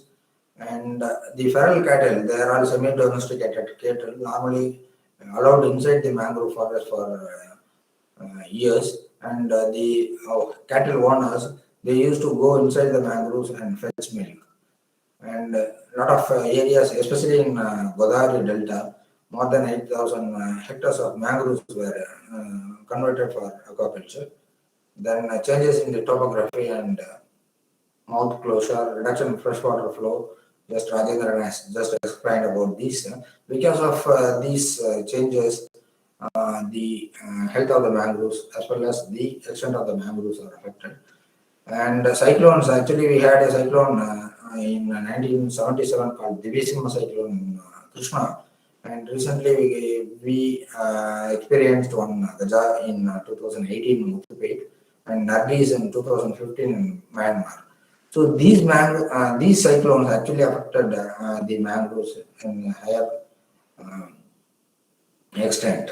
So large scale degradation has happened after the cyclone. Even the climate change and the changes in temperature, the tidal amplitude and other things also affect the mangrove health. So this is how the local community uses the mangrove resources for their need. And the other players like industries, Kakinada, recently a lot of news have come about the destruction of mangroves for housing. So salt pans, aquaculture, and paddy, these are the external factors which reduces the mangroves. Even some of the ports, then SEZs, Green Airport. Actually, Mumbai has initially wanted to have an airport in the mangroves, but somehow, due to a lot of agitation and other legal issues, it has been dropped. So the area which is in the dark arrowed area, if you see, in 1986 there were mangroves, it was cleared for aquaculture. So it's again in Krishna the same story, and you can see the areas have been lost due to aquaculture, and wherever the mangroves have gained through natural as well as mangrove restoration.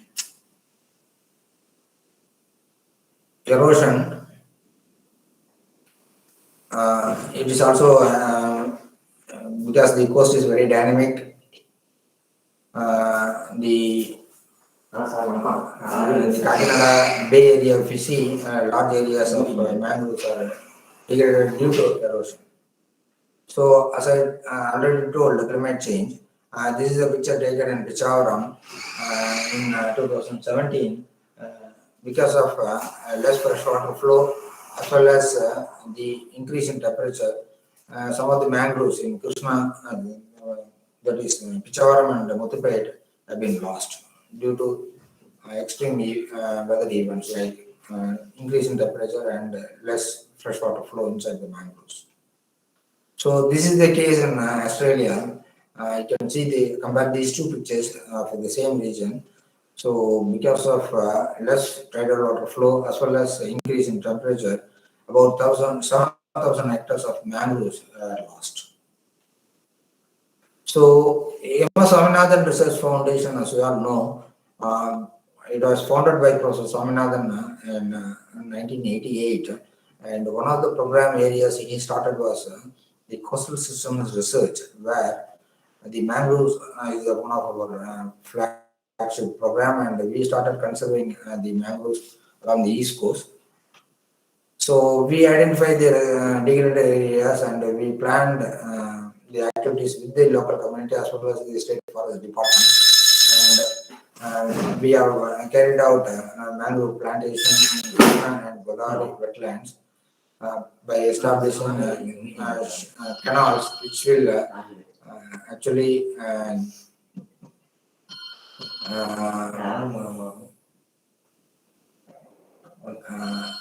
the tidal water flow actually helps the mangroves to establish in the degraded areas. So this is a degraded area which we took in Krishna Delta. Actually, if we see the degraded areas of Krishna and Godavari, actually Godavari has a very small area, maximum about 50 hectares. But if we come to Krishna, we have very large areas, blank areas. This is about more than 200 hectares. So because one of the reasons what people were telling was the 1977 cyclone. Actually, in 1977 cyclone, the tidal water came inside more than 20 kilometers inside the land. So inside the mangroves, if you see, there is a lighthouse in mangroves, inside the mangroves, where it has been marked as the water level, it reached about 32 feet. Then you can just imagine how much water and sediment it has brought inside the mangroves.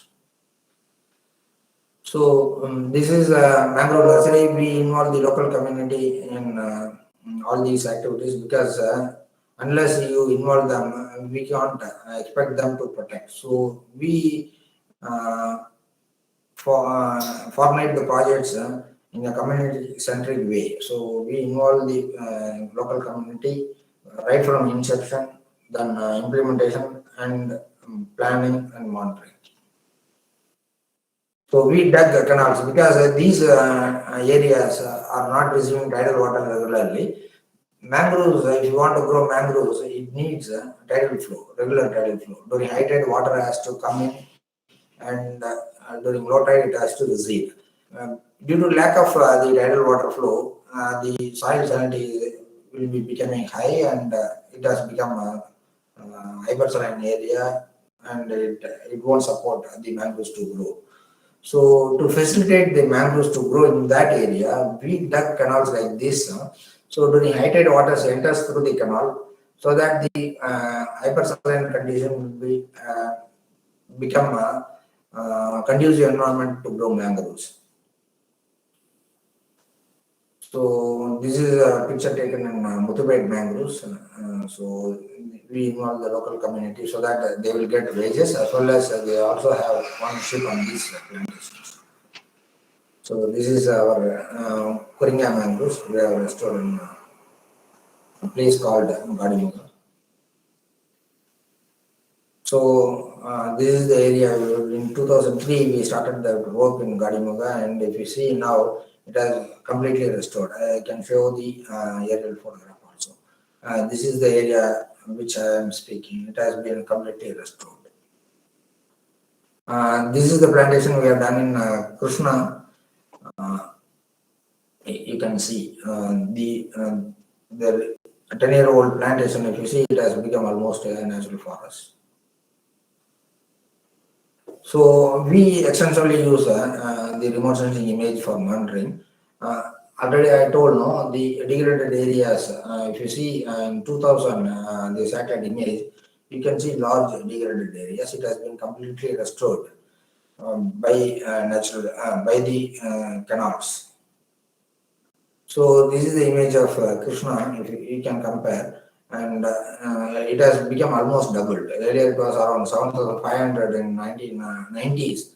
Now if you check, it will be more than 15,000 hectares. So it has almost doubled. Both natural as well as mangrove restoration help to increase the mangrove cover in Krishna Delta. So this is the forest cover in India. Actually, Forest Survey of India provides data every 2 years. And if you see the mangroves in Andhra, during 1987, the mangrove extent was about 495. but due to a lot of destruction, due to aquaculture expansion, it has come down to 329 in 2003. But due to best conservation efforts by both Forest Department, the local community, and the MSSRF, now it has improved. Now, if you see in 2019, it has come up to 404 square kilometers. So this is again the same for Andhra mangrove cover. So skype for hydrophilasia, since these plants are not able to propagate from the seeds, we actually tried air layering, and this is the root. Actually, we got some 25% of these plants. We have done 100 plants, in that we got around 25 plants with the root. So, and we have brought in and planted in Koringa Wildlife Sanctuary. So it is surviving well. So this is Exogaria agolocha. This is very easy. Even stem cuttings, layering, it's possible to propagate these plants. Thank you very much. If you have any questions, you can just ask me.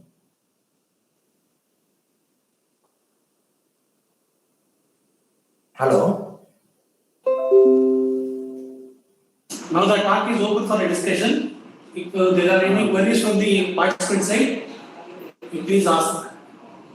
Arms for me.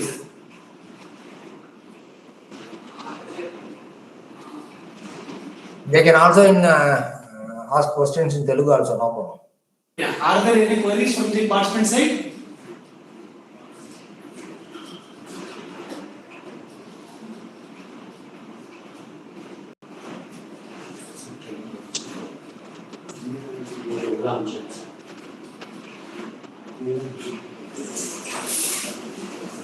Okay. If there are no queries, we'll go for the next talk. I request Usha Rani madam to introduce Loganan Jagadish. Okay, thank you very much, Srinivas sir. Bye. For delivering the nice talk. Sir, thank you, sir.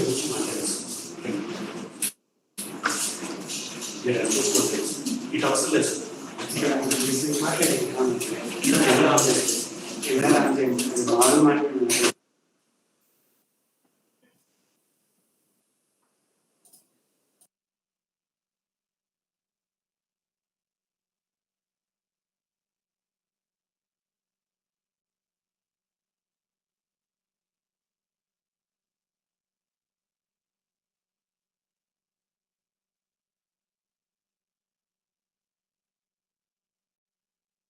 Informative, thought-provoking and motivational talk by Loganathan sir on plankton ecology in mangrove ecosystem. Let me take this opportunity of enlightening you about all his academic experience. Sir completed his undergraduate postgraduate in Untitled University and prestigious he has taught in many areas like marine ecology, marine biodiversity and aquaculture.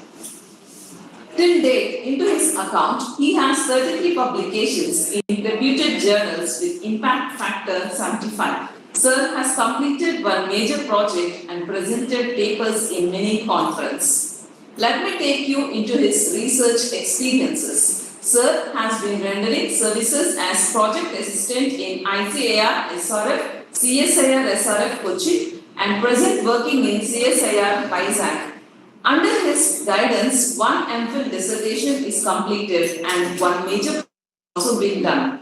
Now, Sir is active as evaluator in PhD thesis committee in many universities like Andhra University, Annamalai University, and MS University, Tirunelveli. Sir has presented many invited talks in his academic career. Now, when it comes to awards in his career, Sir received CSIR and Scientist Award in the year 2020. Not only in research, but the day one he has been first in education, first ranker in UG, second ranker in MSc, awarded Senior Research Fellowship in 2014, and so on. Finally, with a huge and valuable academic flavor, we have with us Dr. Jagadish Loganathan,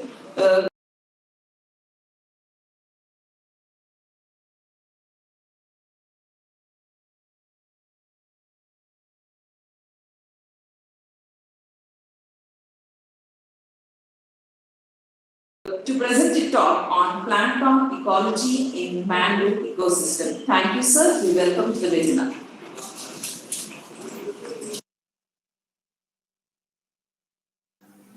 Hello, ma'am. Thanks for your intro about me. Actually, it is my great pleasure to be here, especially presenting in front of my professors, especially the Dr. Kadri Singh sir. Actually, I was the student of him. Thank you, sir. And also, starting my actually most of the topics are covered by. Actually, initially I hesitate to talk about the mangroves because everything was covered by all three. There's a professors very elaborative way. So now I'm talking about that some of the points which are is not discussed in detail about the plankton. So.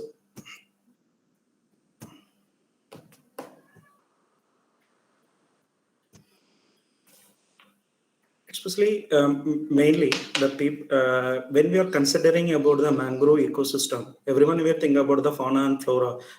Now I am talking about this the adjacent waters, how the hydrography is changes. Whether my slide is visible? Hello. Visible, sir. Yeah. So first, I'm going to talk about the present presentation. I planned for the different sections like how the first portion of this is introduction to plankton. Actually, most of the generally we consider about that botany and zoology departments, and they are considered about the aquatic plants and as well as the larger plants. When we go to the microscopic studies related to the plankton, whether it is a phytoplankton or zooplankton, it is very less. So I'm concentrating on which aspect I can improve that mangrove associated environment, how it can be explored into the plankton ecology, what are the effects can be affect into the if whether the deforestation or climate change, how it will affect adjacent water bodies, especially that because most of the as like the previous presenters have said, most of the it is depending upon the freshwater flow as well as the saltwater intrusions. The coastal waters, especially if you think about the Andhra Pradesh or a mangrove associated area, the coastal areas, if you see the fishery production was high. Related and occurrence of more potential fishery zones are more relatively high in the regions where the adjacent waters are coming from the mangrove environment. But generally, if you consider as a plankton, it required as a more light. But when we compare to that water is coming out from this mangrove environment, that is how slightly it is turbid nature and as well more concentration of organic load. How it is enhancing the plankton and diversity as well as how it is attracting the fish. That kind of the questions have to be still at answer. So I'm going to make talk. The first slide. These are some of the glimpses about that mangroves, how it will be there. Then my specialization is like as a plankton ecology. So I'm talking about some of the plankton. Why it is the plankton is important? Because without the plankton, without that plankton is the basic primary producers of the food web. Without the if you didn't concentrate on the smaller organisms, we can't expect the more productivity from the higher trophic levels. And plankton are the drifting organisms. It is it is move along the water current. Even the small changes in the water column or small changes in the any kind of the hydrographic changes, it will reflect on the plankton. So plankton can be used as a different purpose, like as a pollution monitoring or degradation. So many things. If any changes in the aquatic water body, the main concern about that, the first talk about that, even so many EIA environmental impact assessment studies also. Most of the environmental impact assessment studies they included as a plankton as a part of the derivative organisms, whether this any of the industries or any of the sewages are impacting the pollution. So that kind of the basic organism, it is classified into different size ranges because the plankton is, like I say, it is a diverse size range. It is starting from virus size to megaloplankton. So based upon the size, these are classified into virioplankton, picoplankton, nanoplankton, microplankton, mesoplankton, macro and megaloplankton. And also based upon the mode of the feeding, it can be classified as a phytoplankton as well as a zooplankton. Phytoplankton is considered as a plant plankton, as a microalgae. Zooplankton are considered as a secondary producers. And if I think about why the plankton are important, if any aquatic ecosystem, the young ones of the mostly the fishery production is depending upon their larval success. That larval success is mainly depending upon how much the organisms in the primary, like as a phytoplankton and zooplankton in the aquatic ecosystem. So it is that if you want to sustainable fishery resources, and as well as the any kind of the interrelationship between the trophic level, it is basic thing is the phytoplankton and zooplankton. So and further that these fellows are the phytoplankton and zooplankton are important part of the global carbon cycle. They are using it as a carbon sequestration. Then they are used as the food, basic of the food web, and their producers are the more oxygen in the photosynthetic phytoplankton. If you see, this is one of the picture is collected from that. It is a mud bank area related to it is like as a Kerala. It is we call as the Chagra in that particular area. It is like as a schooling of fishes. These fishes are mainly depending upon that one kind of the plankton. It is called as a Fragillaria. That Fragillaria is main reason for this kind of the. So it is like as a phytoplankton and associated hydrography, and as well as that how it is transferring to the phytoplankton carbon to the higher trophic levels. It is interlinking the entire process of the food web. So this process is showing that it is a simple systematic diagram, and the plankton is involving in the two different in any of in coastal, estuarine, as well as the freshwater ecosystem. They have the two different kinds of the food web. One is the microbial food web, another one is the traditional food web. Across the topmost is the fishes, but it is beginning from the phytoplankton. Whether the phytoplankton carbon is directly consumed by the mesozooplankton, then it is transferred to the fishes. It is called as a traditional food web. In most of the mangrove environments, we can see it is like as a nutritively enriched environment. It is like as a highly nutritive environment. In that environment, we can expect the traditional food web. But when the eutrophic condition, where the oligotrophic nature, or it is a low productive conditions, where we can find as the phytoplankton, and also bacterial carbon is transferred into heterotrophic dinoflagellates. Then from it is transferred to microzooplankton to mesozooplankton, and then in the fishes. Why this diagram I am representing? If any of the in future any of the hydrographic changes, if related to that hydrography or is the riverine floods, it not only affecting that major, it is the mangrove forest, it also affecting the adjacent water body, especially the plankton food web. If the food web changes, that will reflect on the fishery potential of the particular area. So so it is like as a riverine floods as well as the saltwater intrusion is not only mainly related to that mangrove forest and associated plankton. These are the important parameters. So when we are considering about any of the policy making, this we have to consider. And also, as like the previous presenters are explained, that mangroves is one of the most productive ecosystem. It is lying between the land and sea in the tropical, subtropical regions. And the mainly the larval retention and high productivity in the mangrove line, mangrove associated estuaries. We can see the more larval rearing, and so many fish ponds and shrimp ponds are because of they are giving the shelter as well as the nutritive thing. This I show some of the representative numbers from the mangroves environments. Actually, in all over in mangrove environment, totally phytoplankton, 94 species of the phytoplankton are reported. When generally in the coastal waters, if I see that open ocean waters, we never seen more than 40 to 50 species in the surface waters. When compared to the number of species diversity, it is 94 species, and this covered as well as the freshwater dominant species, the estuarine and opportunistic, which is a high tolerant, and it is we found the neretic forms also. So this is the environment is a transition shown. It is acting like as a more diversity. It can have the more this one biodiversity, plankton diversity is more in this particular environment. If you see the zooplankton, if you come to the secondary producers, totally, actually, generally in coastal waters, we never seen it as 12 to 14, not more than 14 groups. But in this mangrove environments, we have found it is almost the diverse ratio of 16 to 20 zooplankton groups were recorded. In that, as usual, that among the zooplankton groups, it is copepods are dominated. Among this, 40 species of copepod are reported. In that, it is like it is generally, when compared to the freshwater environment, maybe 13 species. In the neritic, it may be 23. But here it is a transition should be reported as the 40 species of the this one. And also, when the plankton studies, not only that culture aspect, if you see the natural distribution, we have find the significant contribution of the decopod larvae as well as a fish larval distribution in the particular mangrove environment.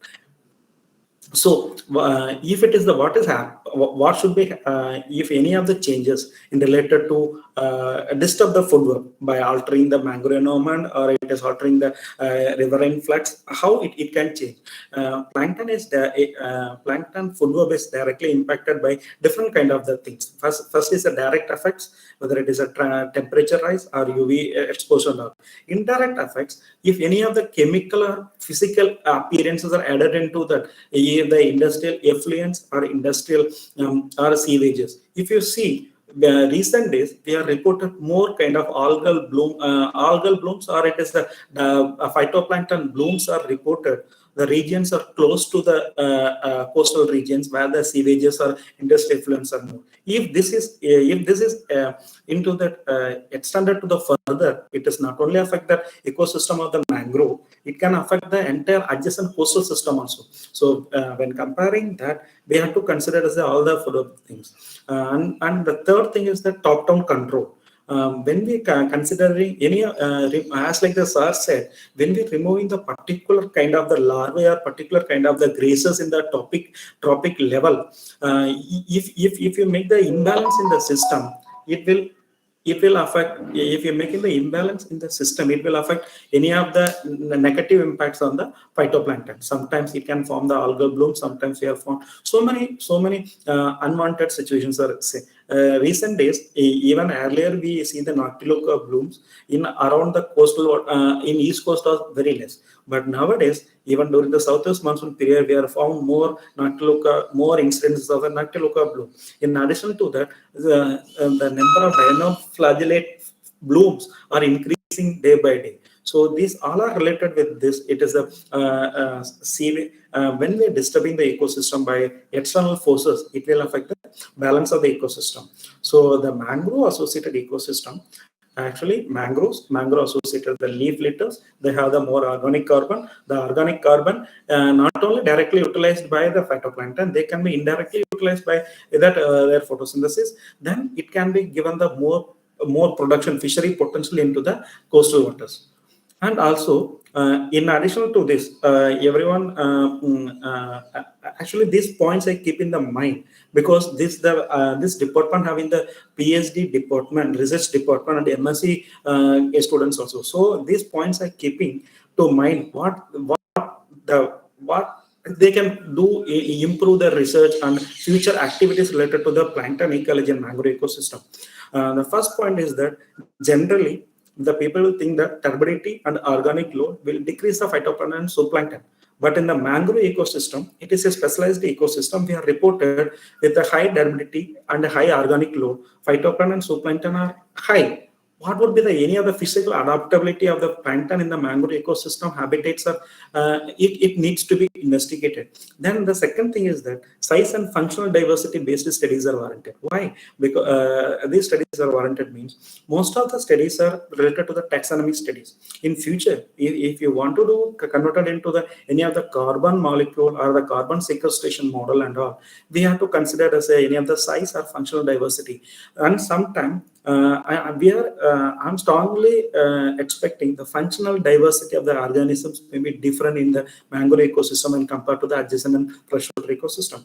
Then the third point is that mostly we are concentrating on the satellite are used to cover the mangrove covers, but not in the water column productivity. If the water column productivity, if any of the, it should be combinedly monitored along with the mangrove cover. Why it is the important means the basically, if any of the water column disturbances, it will affect the some kind of the bloom. Some of the toxic blooms can recent studies show the toxic bloom toxicity from the particular bloom can affect the mangrove growth or mangrove vegetation. So that the studies are important. Then the third point, the other point is that how it is a significantly the mangroves are facing the different kind of the hydrography. It is pre-monsoon. It is that entirely. It is like if you see that Andhra coast during the pre-monsoon period, if you call as the March to May, no rainfall, but it is facing the highest salinity. But that particular period, the coastal waters are facing that more productivity, upwelling associated productivity, where that this bormouths or mangroves are there. Then during the southwest monsoon period, we are facing the so much it is a river influx. But that particular period also, mangroves are supporting to the high productivity. So we have to understand that what is the seasonal variation is caused by the plankton ecology related to this. And also we have to necessary to conduct the comparative research plankton diversity in mangrove environment. Why it is mandatory in the sense? Because the mangrove cover, the mangrove species are present in the particular environment ecosystem is entirely different. If I see the Vellar and Pichavaram, there it is the mangrove vegetation, the species are present and their associated and the associated organisms are entirely different. So we have to comparatively, we have to make that. And if you want to change it, if you have the comparative statement, we will get know that this particular vegetation, if you want to increase the particular ecosystem, wealth of the ecosystem, if you develop that particular mangrove ecosystem or the mangrove species, that will improve the plankton. So that kind of the studies or comparative research are needed in the plankton diversity. And as well as that, we have to impact of mangrove deforestation, climate change and plankton diversity should be needed in the mangrove ecosystem. And any other changes in the species assessments or diversity linked to the species cover. This part I mentioned. And the further this, the professors, everyone is very clearly explained the taxonomy. With these experts, we want to go into the taxonomy, into the genomic level taxonomy, into the not only the plankton, as well as we have to go to the genome maps we have to develop. Because these who are presented before, they are the gems. With their presence itself, we have to make it into the genetic DNA-based taxonomy, as well as the thing for the phytoplankton, the mangroves, as well as the phytoplankton diversity. It will help us to the future generation to it. So that kind of the studies are important. And also, what are the difficulties we are facing the plankton studies? As a MSc student or PhD student, what is the main thing they are facing? The first is the collection of samples. It is not like collection of the regular collection of the sample to go and collect. At least they need some small boat or something kind of the they have to spend especially if you want to collect the samples from mangrove environment, this is required a specialized skill. Sometimes when we are going half of our up to sometimes we are in the down also, like so so the collection of the samples. The second thing is that if you hire a boat nearby, it is a cost effectiveness is more. And the third thing is that the collection sample and after the preservation and the identification and proper, it is like the people who are working in the plankton ecology, we have to encourage them into the more to the youngsters to come up to this macroscopic algae, because with the proper guidance, we will get into this. Because generally that and the next point is that for analyzing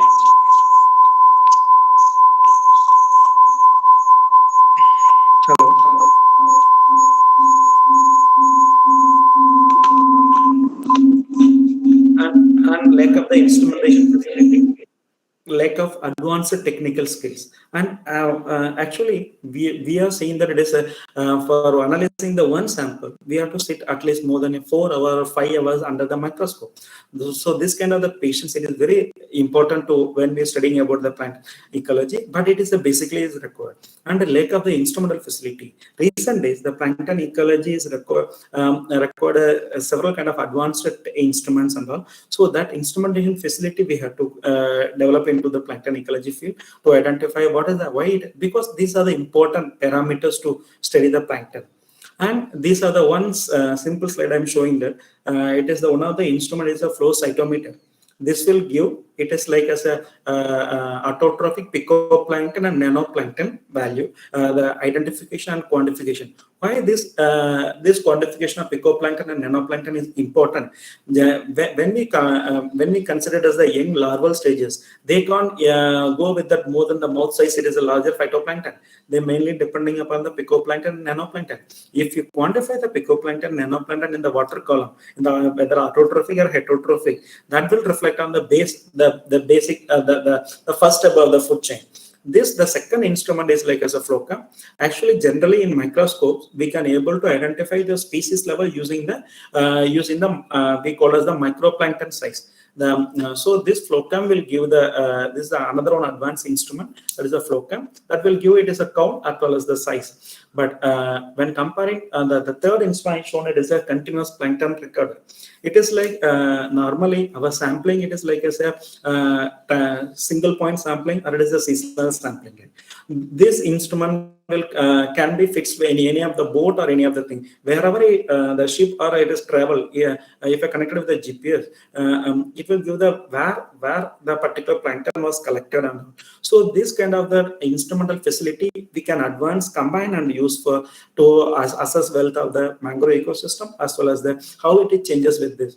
So if and also thanks to the Srinivas to given the opportunity to presenting my views in front of the my professors. I may consider this is one of the seminar during my MSc time, because my professors are sitting. So he may be, I want to get the feedback from my boss. Thank you, Ananda. Thanks a lot.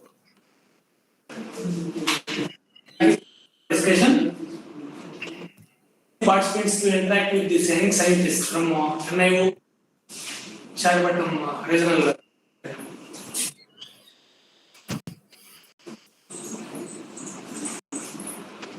And also we are assuring you, if any help related to the plankton ecology, we are welcome, because any kind of the instrumental facility, or if anybody want to work on some of the plankton aspects, any of the sampling or any of the guidance, always welcome. And I'm saying with the blessings of my teachers and all, at least I sustained this level to reach to at least some known name in the plankton ecology. Thank you, sir. Your talk is really wonderful and thought-provoking, sir. Thanks, sir. You are almost a motivator for the young minds. Yes, sir. Thank you, sir. In this marine biology area. Yes, sir. Thank you very much, sir. Yeah, thank you. Thanks a lot. Yeah.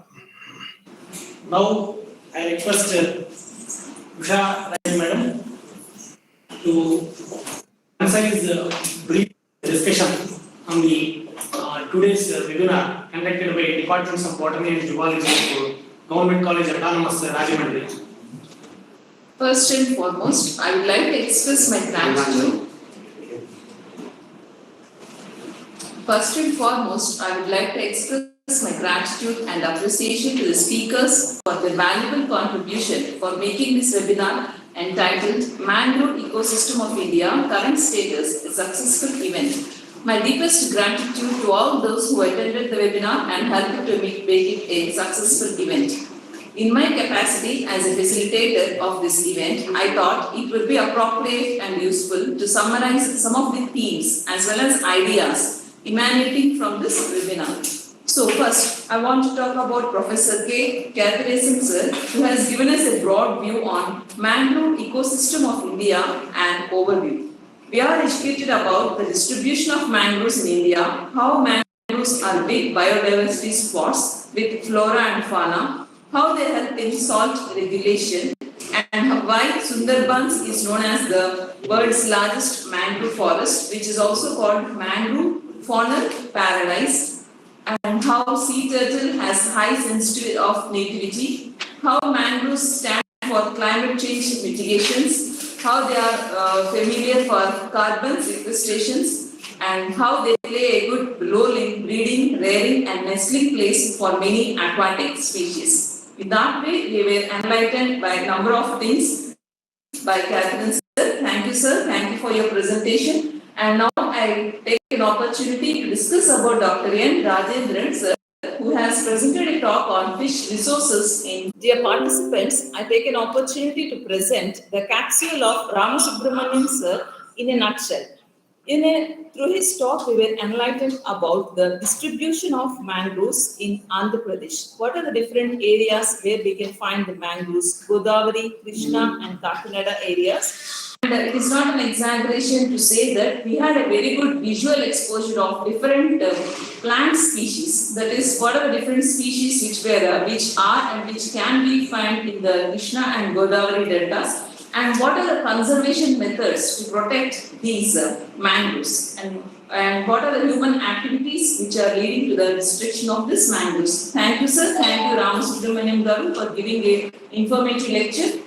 And last but not the least, I once again take this opportunity to present the overall of Jagdishan Loganathan, sir, who introduced us to the microbial world. Till now, many of us, when we hear word about mangroves, we only think about fishes, flora and fauna. But with his talk, we are enlightened about the microbial world, that is the plankton population. Sir discussed about the types of planktons, classification of planktons, importance of planktons, if food web changes, what is the variations in plankton community, how this will affect the fish population.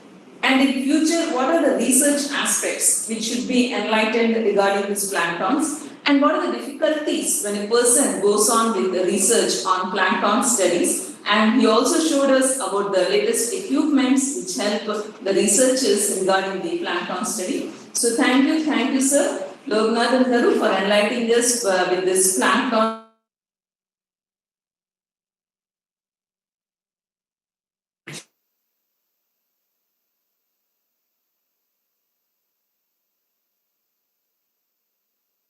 Please give your feedback regarding our webinar so that it will be helpful to us to encourage.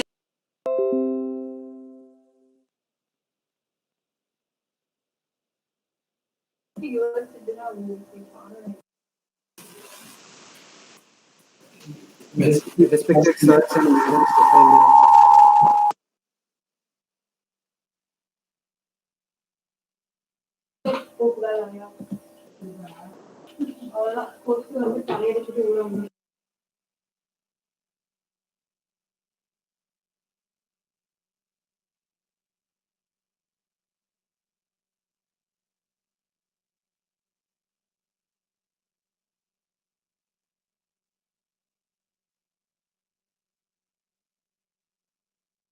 on Mangrove Ecosystem of India current status. It is such an honor for me to get the opportunity to thank you all the dignitaries on behalf of the principal, the botany and zoology departments of this college. I would like to express my gratitude to all the esteemed delegates of the webinar for their presence and contribution to make this webinar a great success. I extend my gratitude to our speakers who took out time from their busy schedule to grace the event. Thank you for the inspiring and encouraging speech on this special day. I extend my gratitude to the Principal Sri R. David Kumar Swami Garu for giving this opportunity in conducting this national webinar, and also the HOD Botany as well as Srinivasan Garu and HOD Zoology Sri K. Durga Prasad Garu took an immense and active lead in organizing this national webinar. I must thank the organizing team for working hard for the past few days to make this webinar successful. I thank each and every one for their active participation once again for making this webinar a great and grand success. Thank you one and all. Thank you. Thanks for the